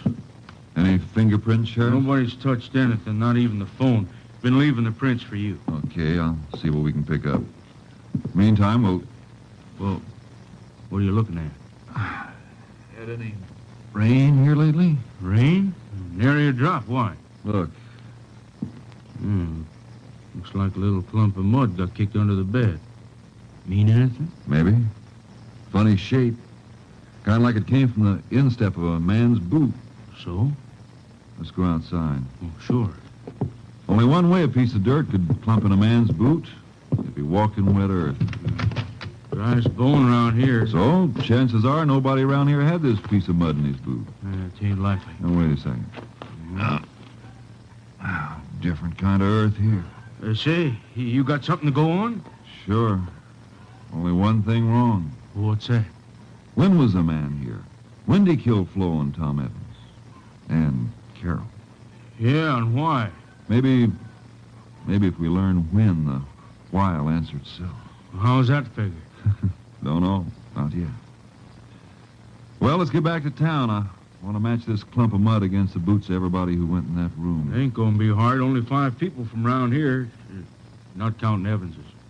Okay. Let's get back. Pretty well-kept ranch. Yep. Tom Evans liked it that way. Mm-hmm. Wonder where I let that fence go. The fence? Which? Right here. Hey. What is it? The hogs. Hogs? Sure, Tom's hogs. This there sty. Ain't one here. Think the killer stole them? Come on. Here's why they're not here, Sheriff. This break in the fence. Figure the killer might have busted through? No. The hogs did, more than likely. Rails are broken through from the inside, see? Pushed out. Hogs did it. It'd be unlikely a man would steal hogs. Too easy for somebody to spot him, so why? Why what? The hogs broke out for some reason. Scared? Well, if the killer cut across the sty, there's no chance of finding his tracks not in here. Look, I wonder if I could talk to Billy Stevens. I reckon so, but... Got an idea. Let's go.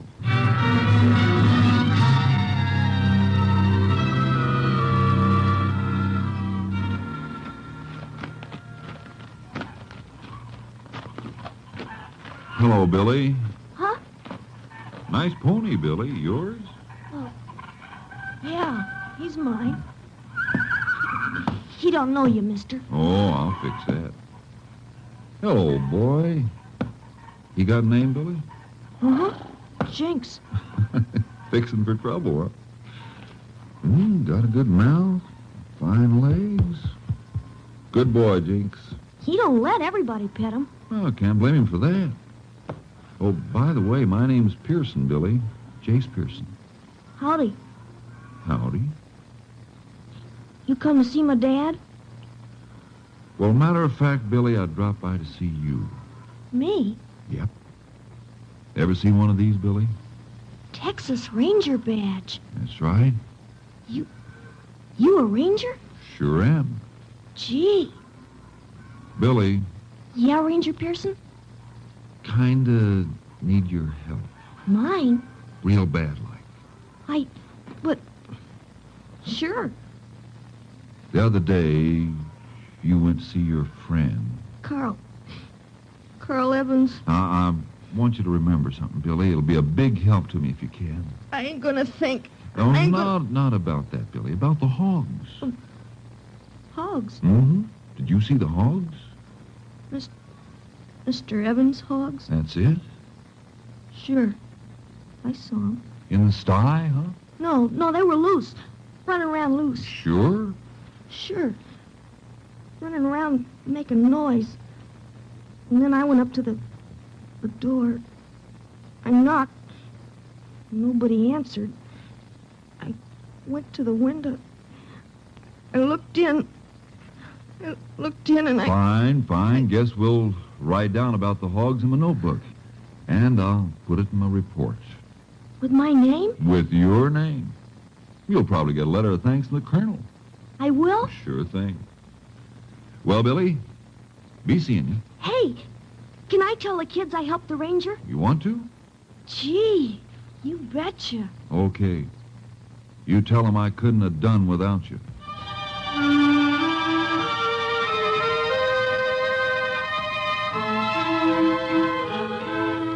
After Billy told me what I wanted to know, Sheriff Larkins and I went back to the Evans Ranch. In the barn, we found 3 sacks of feed, 2 full and one with just enough taken out for 1 feeding of the hogs. Then I checked with the feed store in town. Sure, Tom Evans bought all his feed here. You got a record of the last time he was in, ma'am? Sure have. Right here in the camp book. Can I see it, ma'am? Certainly can. Anything for a ranger. Here it is. Right here. The 9th of July. That's right. Just 6 days for Billy Stevens. 6 days before. Pearson, anytime you're ready, got all the people together who was in that room. Got on the same boots you wore that day. Oh, thanks, Sheriff.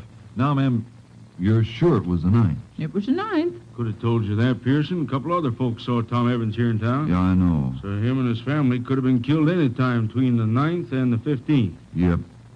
Ma'am. Yes? Tom Evans say anything, in a hurry, anything like that? Why, yes. I remember him telling me he had to get back with feed. He was all out. Sure of that? Just sure as I'm standing here. Good. Thank you, ma'am. Let's go, Sheriff. Sure hope you get him. Thank you, ma'am.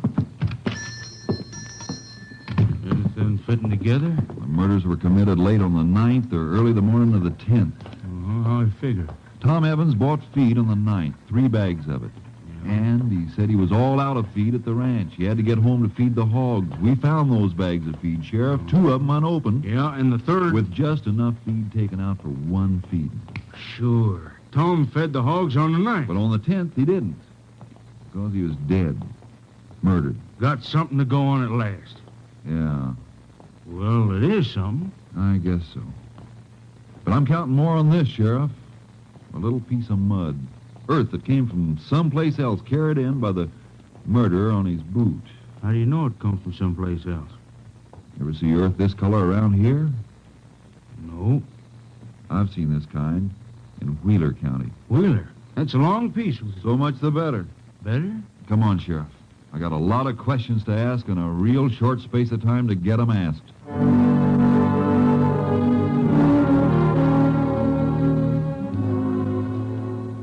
Mud and hogs. Didn't sound or look like much. Meantime, the killer might have made tracks for any place in Texas. He might have headed for the border into Mexico or got himself lost in the lonely stretches of New Mexico or in the big cities of Oklahoma. He had a whole week's start. Meantime, I reported back to my company captain, Clay Travis. He wasn't enthusiastic. There's not much to go on, Jace. Well, little enough, but working on a shoestring's better than nothing. How's a shoestring look? Never gets any longer. Anyway, Cap, Evans was in town on the 9th, and he went to the bank, drew out $100. Couldn't find that money on his ranch. Robbery? Yeah. The way I figured, the killer was surprised, grabbed this. Yeah, flat iron. Uh-huh. And that iron's been gone over by the lab, and the only thing on it was blood. The Evans's. Couldn't pick up a clean print any place in the murder room, either. You ever figure it mightn't have been a stranger? Sure.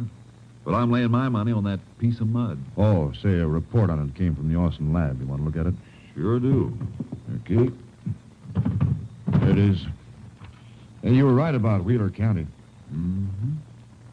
Looks like we're narrowing down a little. This particular sample found in southwest Wheeler County. It still covers a good piece of territory. Yeah. But there are just so many ranches in that section. Ranches?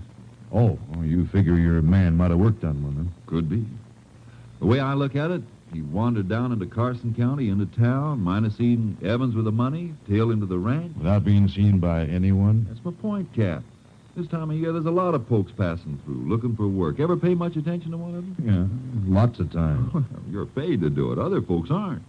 Not unless he acts up to attract attention. So you've got no description? Might get one in Wheeler County. I'm going to check every ranch there and send in samples of earth from every one of them. Be seeing you. How are you going? I'll take the radio car. Keep in touch that way. And I'd like to take this flat iron with me, if it's okay with you. Yeah, it's okay with me. Oh, better take a horse trailer, too. Something tells me when I find our man, it'll be someplace only a horse can get to.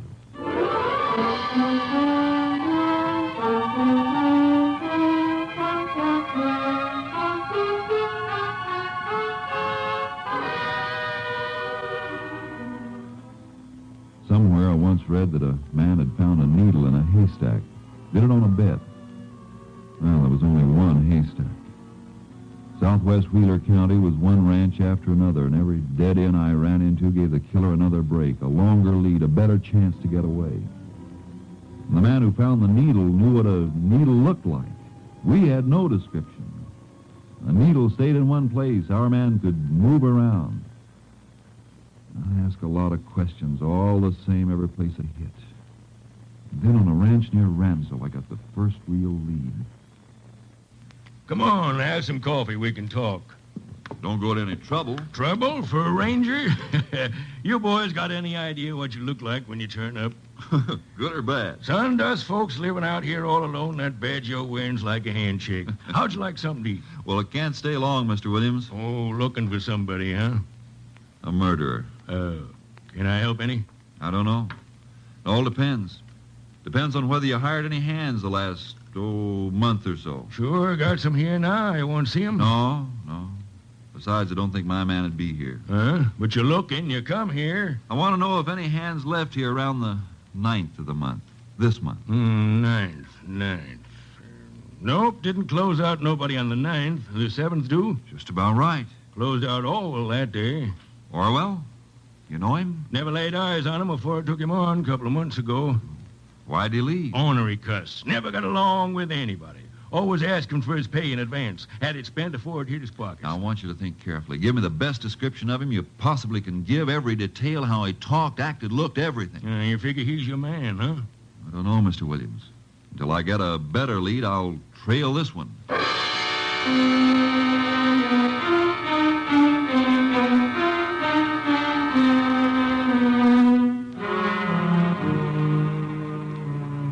Williams gave me Orwell's description. I sent it into company headquarters along with a sample of earth from the Williams ranch. Then I kept checking. Yeah, here and there, Orwell had been seen. Got in a poker game, lost some money, picked up a few dollars doing odd jobs, but always moving westward toward Carson County and the scene of the murders. Meantime, I put in a call for Captain Travis through our Amarillo radio, KTXE. He was out, but an hour later he came through. Unit 3 to Unit 10. Unit 3 to Unit 10. Unit 10 to Unit 3. Unit 10 in Gray County, outside of Lafers. Anything for Unit 10? Just learned samples of earth from Williams Ranch and murder scene established identical. Your description of suspect sent out on all points bulletin, but suspect may be across border by now. Unit 10 believes suspect still in state. Why Unit 10? When suspect left Williams Ranch, he had his pay. Didn't keep it long. Evidence indicates suspect a drifter. Probably thinks he's safe by now and won't move fast. Highway patrols and ranger units near borders alerted. Suspect's previous travel habits indicate he stays to back trails. Which direction you moving, Unit 10? Unit 10 moving west toward Carson County. We'll keep Unit 3 informed. Unit 10, 10-4.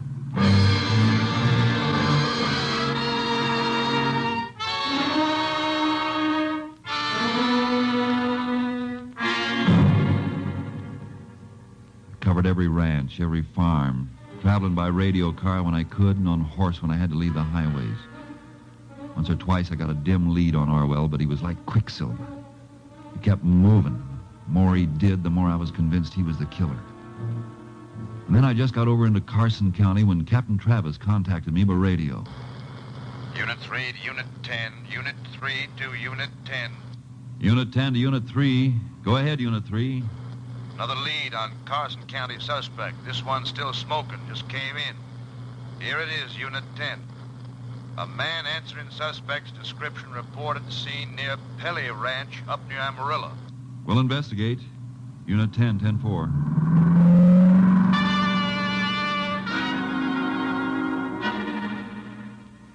I covered the 60-odd miles to the Pelly Ranch near Amarillo in something less than an hour. Got in touch with the foreman and told him what I wanted. But he told me... Got no hand named Orwell, Ranger? Sure? Darn sure. Man you describes a poke named Martin. Well, that doesn't mean a thing. Probably a phony name. Sure, could be. What do you want to do about it? Where is this Martin? Riding fence, north of here. I want to get to him. You're not in your car. I got a horse. You'll need it. But look here. If this guy's what you say, he ain't going to stay long in one place.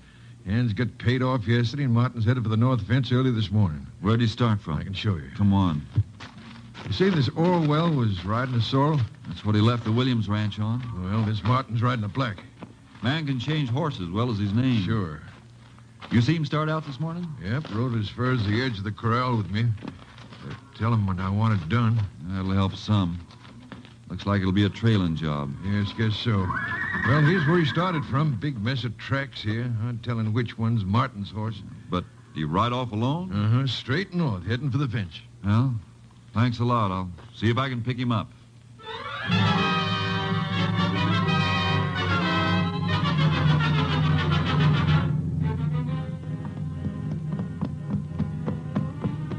I rode for 2 hours, cutting back and forth in an arc trying to pick up the trail. Then I got a break.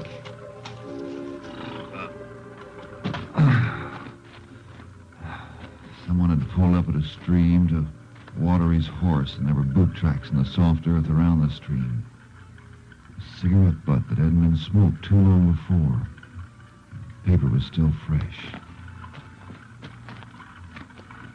The horse's tracks didn't go north from there. They turned off due west and kept along the bank of the stream. Looked like Orwell or Martin was keeping close to water. That meant he wasn't going to ride any north fence, but was heading for the border of New Mexico. He wanted good camping spots handy. Well, looked like Martin was my man. But I didn't know for sure.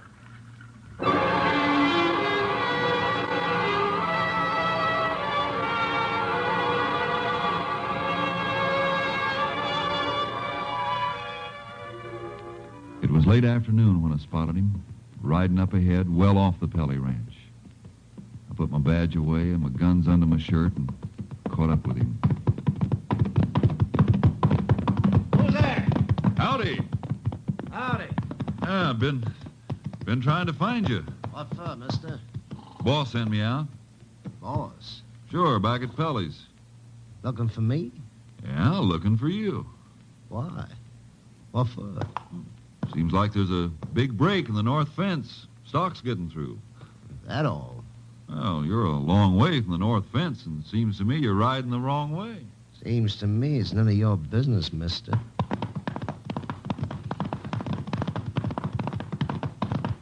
I thought you were working for Pelly. Nope. How come? Quit. Yeah? You tell Pelly? Nope, just took a look at the fence. Too much of it for me. He wasn't working for Pelly when I left. Just got took on this morning. Oh. Well, you go fix the fence. I'm going my way. Oh? I told you, I'm going my way. No harm if I ride a piece with you, is there? Ain't asked you to. Unsociable, ain't you? Nosy, ain't you? No, just friendly. Oh, look, I don't want anybody riding with me. Now, get on your way. We're going to have trouble. Now, funny, I keep looking at you thinking I've seen you before. Well, you ain't. Could have swore I saw you in Carson County. Never was there. Seems like I saw you. You must have worked there. Never was there, I said. Okay. A man can make a mistake, can't he? Now, get on your way. Something funny, mister? Yeah, just thinking. Boss sends me out to find you, and here you are dusting off. Here I am feeling the same way. I ain't anxious to work either. No? How come? I thought you was just took on. Yeah, but changed my mind. I got enough money. Oh? You? Sure. Ran into a little crap game. Kind of ran in luck. That's so? Yeah. Couldn't make a wrong throw. Kept bobbing 7s, 11s, one right after the other. A man gets in luck, he can make a kill. Yeah, 500. Yeah, I guess you don't feel much like working. Thought maybe I'd hit for New Mexico. Maybe go as far as California. I thought so myself. Yeah, okay, you want to ride with me? Okay by me. Well, kind of like good company myself. Especially when I got to camp out.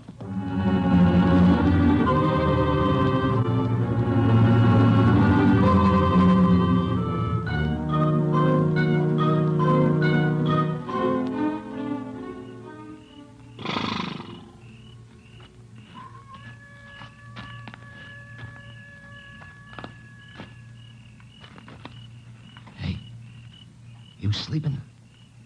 Hey.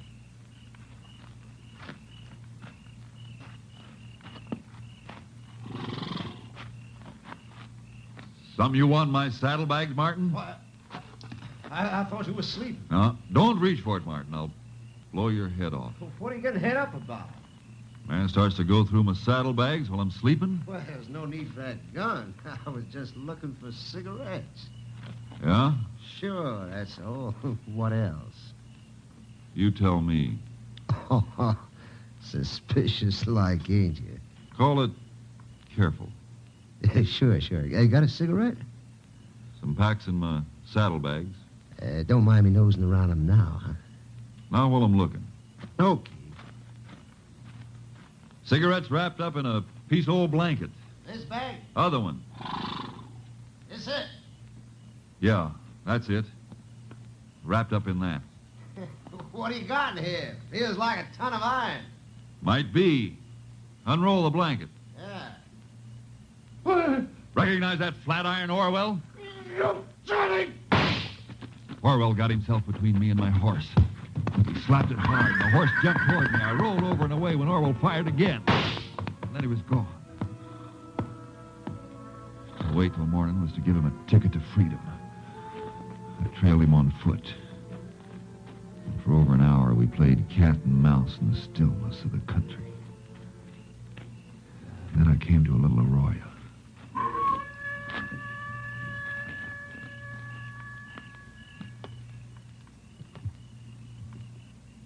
Orwell!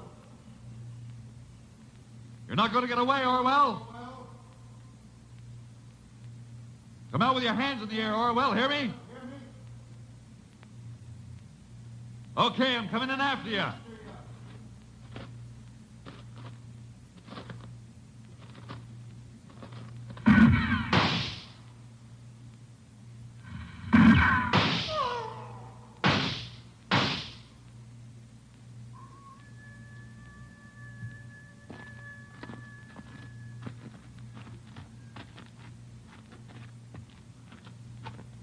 Toss your gun out, Orwell. Yeah. Gun flashes make good targets in the dark, Orwell. How come you know my name? Found it out. Still say you never been in Carson County? Who are you? Jace Pearson, Texas Rangers. There ain't nothing you got on me. Nothing. I think there is, Orwell. You gave yourself away when you saw the Flatiron. The Flatiron that killed a man, his wife, and a little kid. Okay, we better get going.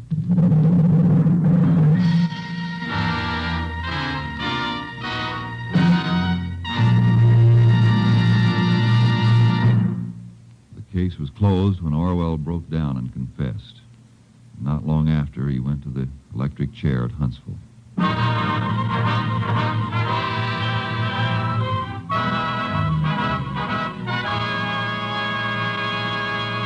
You have just heard an authentic reenactment of the case from the files of the Texas Rangers.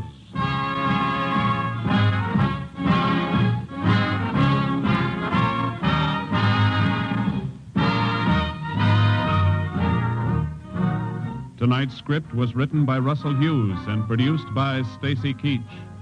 Next week, the National Broadcasting Company will bring you another case from the records of the oldest law enforcement body in North America, the Texas Rangers.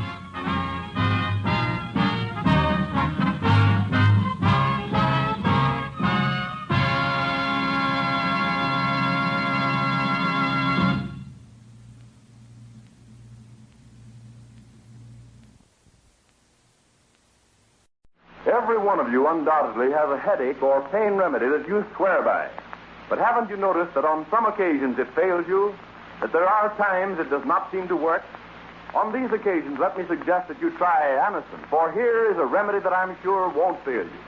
You'll find the fastest and most complete relief in Anacin you have ever experienced.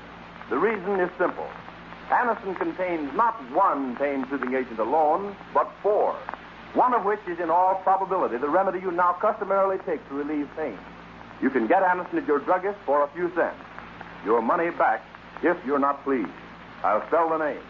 Anacin. Presentation of the world's pioneer broadcasting station, KDKA, here in Pittsburgh, Pennsylvania. James Stewart as the 6-shooter.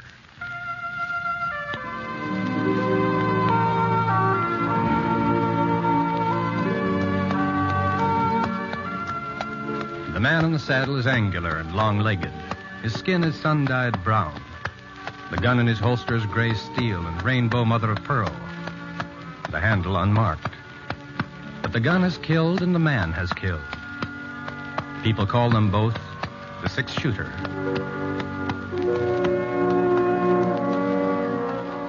Presenting one of the screen's favorite stars, Mr. James Stewart as the 6-shooter. Based on the timeless legend of Britt Ponsett, the Texas plainsman who brought single-handed justice to the Western Territories.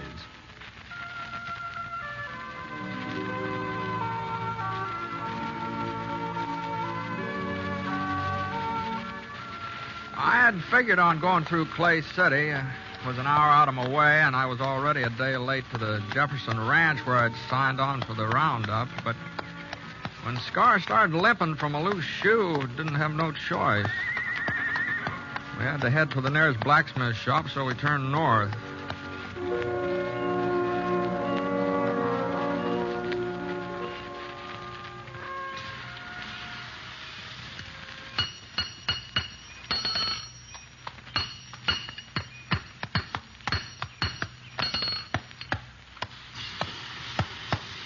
Howdy, mister. What's trouble? The horse losing a shoe. Well, let's have a look. All right, raise it up, fella. Come on, boy. It's split, mister. He needs a new one. Okay, boy. Can you take care of it? Oh, sure. Bring him over here.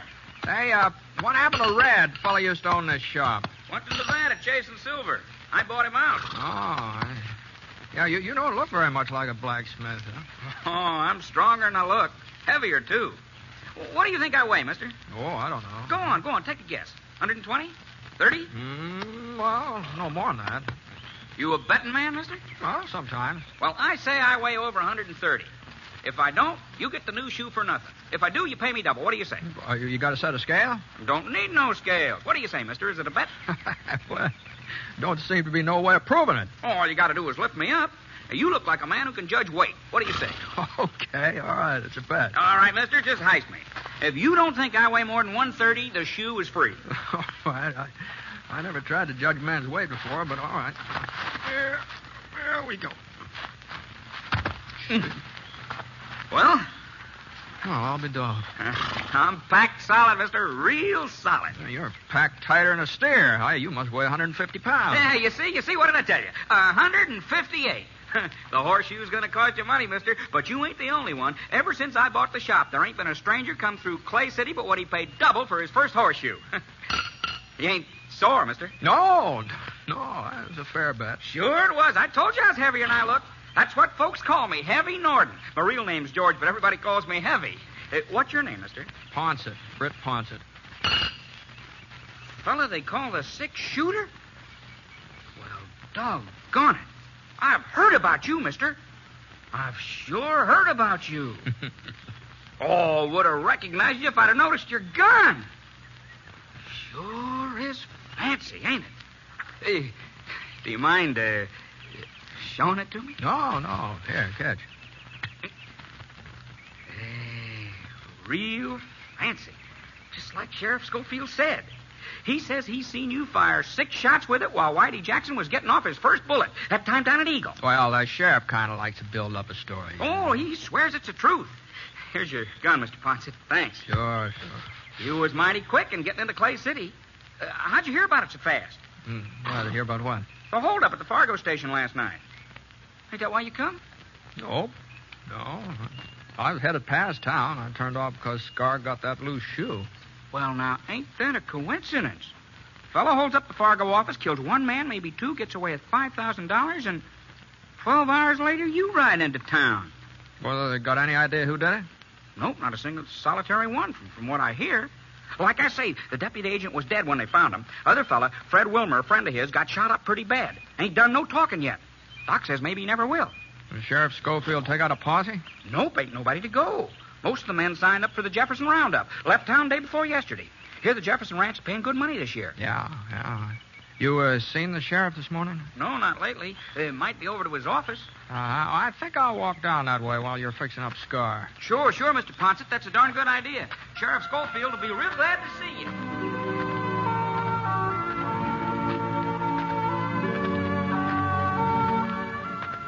A couple of doors this side of the sheriff's office, I saw the Wells Fargo sign nailed up next to a window. The place wasn't locked, so I went inside. One of the chairs was upset, and there was some damp stains on the floor. The cast iron safe against the wall was standing wide open, so I kicked it shut. Went out in the back stoop. There was some more blood on the steps, and then just red mud. Right at the edge, I saw the hoof prints. They trailed off along the side of the creek. Whoever made them headed west. The horse had been wearing one shoe different from the other 3. A sharp rock must have cut into it sometime or another. Not enough to split it, you understand. Just enough so that the print left a jagged line, like fancy handwriting.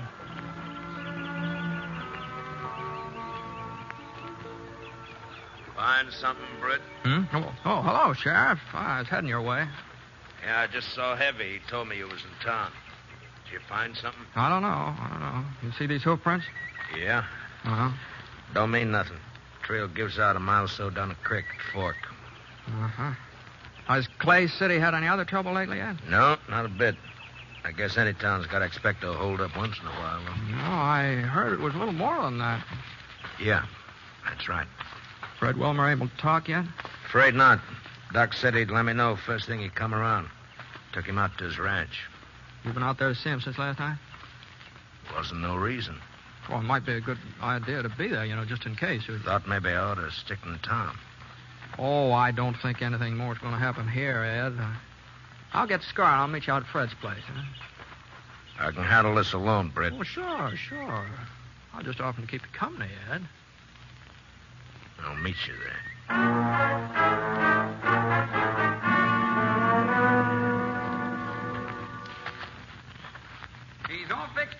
Ponset. Tied him up around the side so he'd be in the shade. Thanks, Heavy. Thank you. Did you find Sheriff Schofield? I told him you was in town. Yeah. You figure out anything? Well, not so far. Oh, you will. Sheriff's a good man. Why, you and him together, you'll get whoever done it. No, maybe so. Maybe so. You're the only blacksmith around here, ain't you, Heavy? Only one for 40 miles. Uh-huh. You ever see a horse with a shoe that's got one jagged edge, left hind leg? A lot of shoes got jagged edges, Mr. Ponset. Yeah, well, I'll show you what I mean. I ain't much of an artist. Now, here, it kind of looks a little like this. Seems to me I seen a shoe like that just the other day.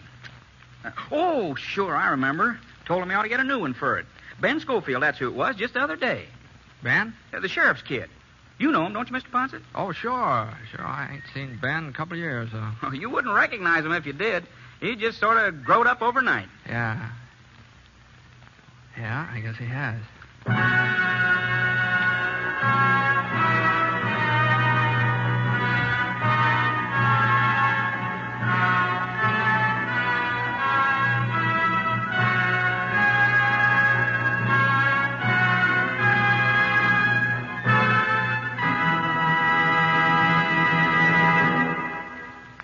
Well, that ends the first act of the six-shooter, folks.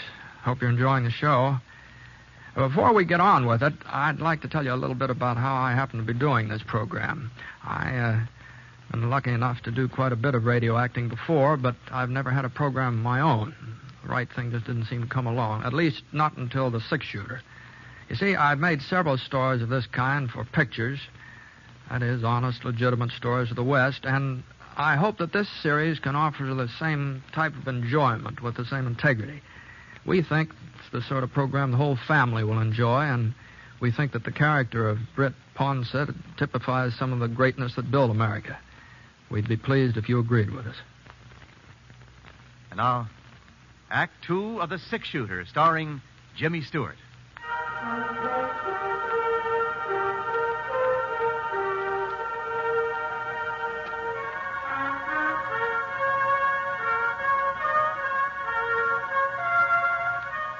Sheriff Schofield was sitting on Fred Wilmer's porch swing when I got there. The doc was inside with Fred, so I squatted down on the stoop and waited. About half an hour, the doc came out and told us we could go inside and see Fred.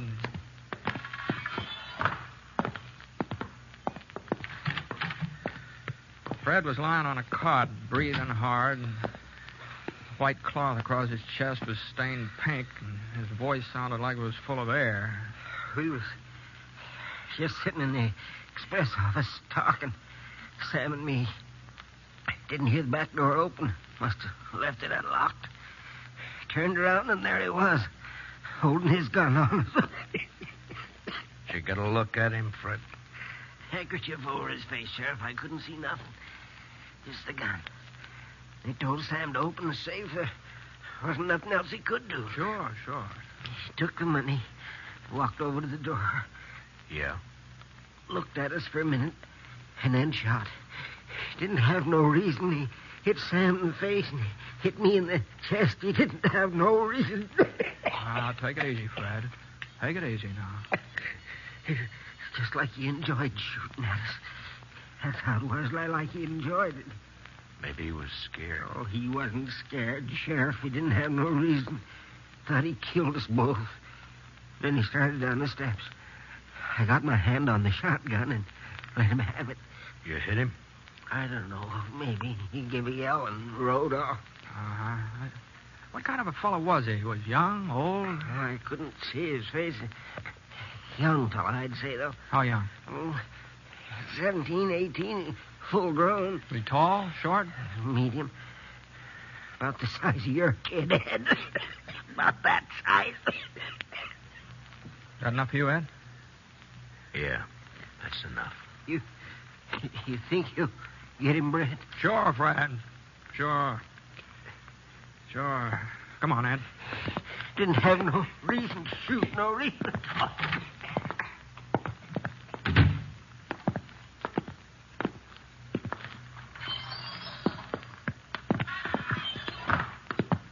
Let's go, Ed. We're wasting our time, Brett. He's got a day's head start. He'd be 40 miles from here. Well, not if he's shot up. Now, you go on if you want to. Well, you're the sheriff. You've got to make the arrest. You ain't never been so particular before.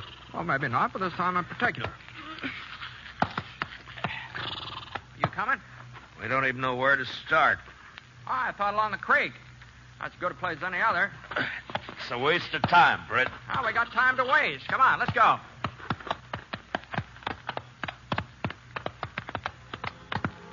We picked up the trail along the creek and headed west. It wasn't hard to follow, and every once in a while we'd see a few drops of blood spattered against the shrub bush. About 10 minutes later, we came to a fork where Ed had said the trail gave out.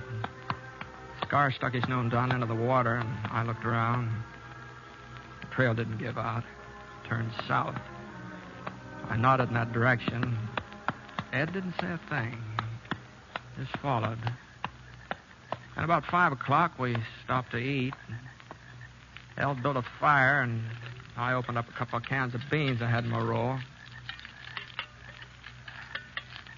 Oh, you ain't hungry yet? It's early for supper. Yeah. Ed, I talked to Heavy before I went out to Fred's place. I asked him who had a horse that would leave a mark like the one we've been following. So? And he said Ben did. Your son, Ben. I thought you ought to know that. A lot of horseshoes leave the same kind of mark. Fred said it was a young fellow. It wasn't Ben. Where is he, Ed? Jefferson's ranch, working on a roundup. He left Clay City day before yesterday. Couldn't be Ben. There's a lot of wild youngsters in these parts, but Ben's a good boy. Couldn't be him. You sure? That mark don't mean nothing. Plenty of horseshoes leave the same kind of mark. You know that, Britt. You had enough to eat? Yeah. Come on, let's go.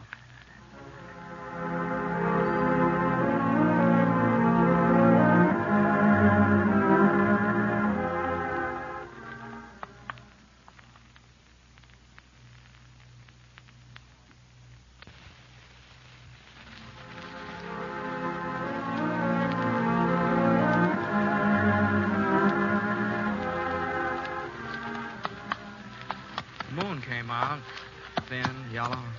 Not real bright, but enough so you could follow the trail. For about 3 miles, there wasn't no blood. He must have wrapped something around the wound. Wrapped it real tight. And then we found the bandage. A piece of shirt tail sopped through. For the next mile, he'd been bleeding a lot, worse than ever.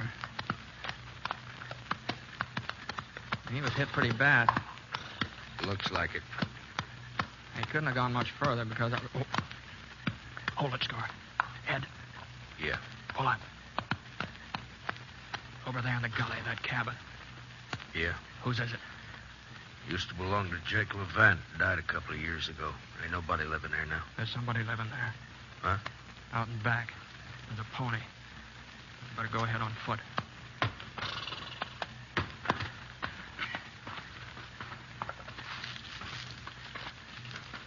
Britt? Yeah? We're going to take him alive, ain't we? If we can. We got to take him alive, Britt. It's Ben.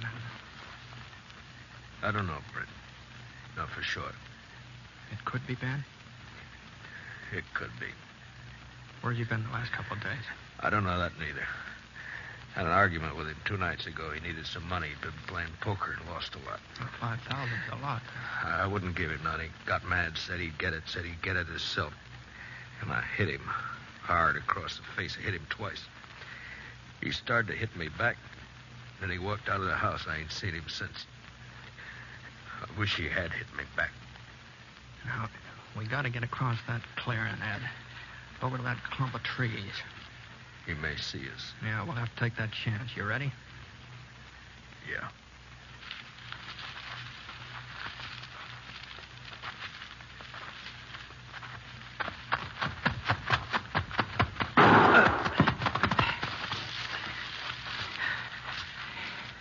You all right? Sure. We'll stay in these trees for a couple of minutes. Okay. And then we'll rush him. Ain't gonna be easy to take him, Ed. Now that he's spotted us. You ain't gonna kill him, Britt. I ain't gonna let him kill me. It ain't his fault, Britt. It's mine. You know that ain't so. No, it's the truth. It's my fault. You didn't raise him to be a killer, Maybe Ed. I did, Britt. I was the sheriff, seeing that everybody kept close to the line, seeing that everybody lived honest. Especially Ben. I broke him, Britt. broke him like you break a wild horse. I tried to take all the fight out of him fast. You know what happens when you do that to a horse? He gets tame, but the fight's still there, and someday he turns wild again. I'll rush him alone, Ed. No. Stay here, Britt. Oh, Sam Norton's dead. Maybe Fred Miller, too. Killing Ben won't bring him back. He's my son, Britt, my only son. You don't have no kids. You don't know. I'm sorry, Ed. No, we're going back to town. Not without him. We're going back. Now, you can outdraw me, Britt, but I'll still have time to get a shot off. I'll try to get him alive, Ed. I'll try. No, don't turn your back on me, Britt. Don't be a fool. Don't make me do it, Britt. I wasn't being brave. I knew he wouldn't shoot. A man like Ed Schofield just don't change overnight. You can figure a man like Ed. That's what I thought, anyway. But I hadn't figured what would happen next. I haven't figured on him running out into the clearing, standing there in the moonlight, gray against the black sky. Ben! It's me, Ben! You're dead! Can you hear me, Ben? Britt Thompson's coming after you. Throw out your gun, Ben! Britt Thompson's coming! Now listen to me, Ben! It's your death! I saw him go down, real slow, like his legs had buckled under him. I couldn't tell how bad he'd been hit. He rolled down a gully out of range, and I crawled forward. I pushed myself past a couple of rocks and head toward the back door. The kid was in the kitchen. I couldn't see him, but I could hear him moving around, going from window to window, looking out, waiting for me. I slid past another rock. I could run for the door or wait. The kid made up my mind for me. I slipped down fast, and the bullets nicked the rocks. The kid had good hearing. He knew I was right there. I took up my gun and waited. I knew he'd get nervous first. Young fellas always do. I wasn't so young. I could wait. It wasn't more than 5 minutes before the door started opening. His pony knew I was coming, too. He started for the horse. I aimed at his leg. For a second, he stopped moving and just hung in midair like a hawk. Then he sprawled forward out of sight behind a log. I raised up a little and hunched myself along the side of the cabin. Everything was quiet now. Even his pony. The moon went behind a thick cloud, and I came around the corner of the cabin. Suddenly, the moon came out again, just in time for me to see his .45, just in time to see him coming up over the top of the log. His revolver slipped out of his fingers, and I saw him trying to reach for it again.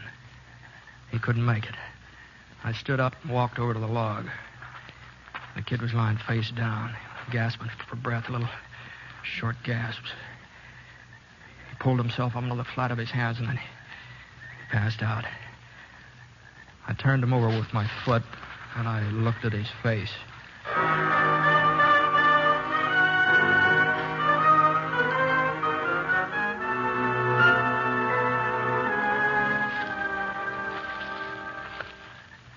Ed?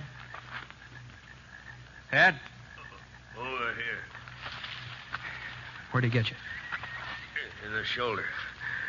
I'm gonna be all right. Britt, is he... Did you have to... He ain't dead. Thanks. I guess he didn't hear me calling to him. He didn't know who I was. Ed. What? Ed, it ain't Ben. What? It ain't Ben, Ed. You sure, Britt? Yeah, this kid's got red hair. There ain't no reason to lie to me, Britt. I ain't shot up bad. I ain't lying. I knew it wasn't Ben while I was going up after him. I knew it. What are you talking about? Hey, just come to me. A man don't change overnight. Neither does a boy. If it ain't Ben... Lots of tough kids in these parts. You said so yourself. Where do you suppose Ben is? Where you said, Jefferson's Ranch, working in the roundup. They pay good. No. A boy don't change overnight, Ed. Huh. You able to ride back to town? Yeah, sure. I may have to take it a little slow. I'll get the kid. Britt. Yeah? You know something, Britt?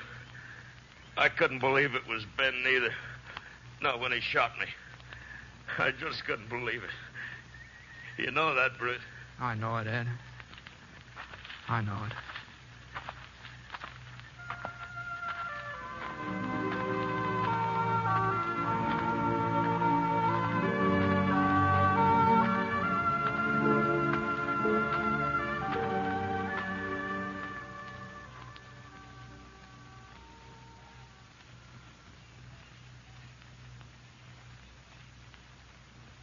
Well, that was your first meeting with Britt Ponsett.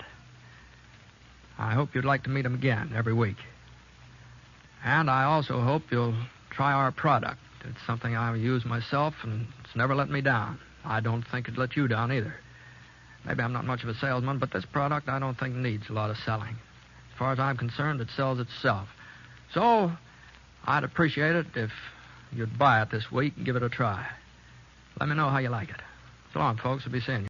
Ed Delgado has his opinions, and he will make them known. I'm sorry. I got no room in my heart, no mercy in my heart for a child molester, pedophile. To me, when I think about monsters like that, there is only one sentence to me that is acceptable, and that literally is the death penalty. Politics, entertainment, wide variety of topics. I like to point out the racial hypocrisy that goes on from the racist left as they try to project that onto the conservatives and the right. Listen to great talk radio at its best since Rush Limbaugh, the caramel conservative. Ed Delgado, Tuesday nights live on Spreaker at 8 p.m. Central, 9 p.m. Eastern, 6 p.m. Pacific Time, here on Spreaker, and rebroadcast Saturdays, just ahead of the Gary Russell program Saturday Extra, on the GJRB online network. America's Street Music is back on GJRB, Bluegrass with the Grass Goals, Bill Monroe and his Bluegrass Boys, and so much more. So it's time to bring it back, and on more often. It's Bluegrass Jubilee Freestyle, with all the great songs you heard before, and some new up-and-coming stars with some emerging bluegrass. Also, some all-time gospel favorites, too. Tune in every Wednesday at 12 o'clock noon Central, 1 p.m. Eastern, and 10 a.m. Pacific on the GJRB online network. End times are upon us, and we need to know what's happening. Knowing the truth is key to survival. There are lots of news events going on in the world that have certain significance to end-time happenings. Listen, as men and women gather to discuss the news and how it lines up with Bible prophecy on the last 7 days. Uploaded to go public every Thursday at 6 p.m. Central and run live every third Friday at 1 p.m. Central, 2 p.m. Eastern, 11 a.m. Pacific on GJRB. That sound more like everyone else than anyone else. Clone. Hey, all right, it's Kip Casper.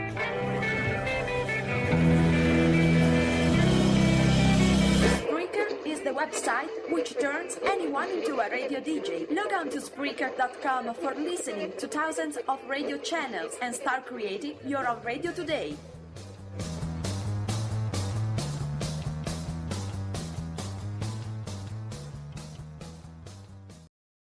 If you're a new emerging artist and want your songs out there, the place to go is Reverb Nation.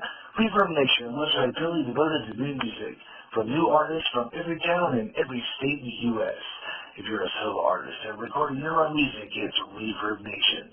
Stop on by, visit, listen to the music, check out the site, www.reverbnation.com.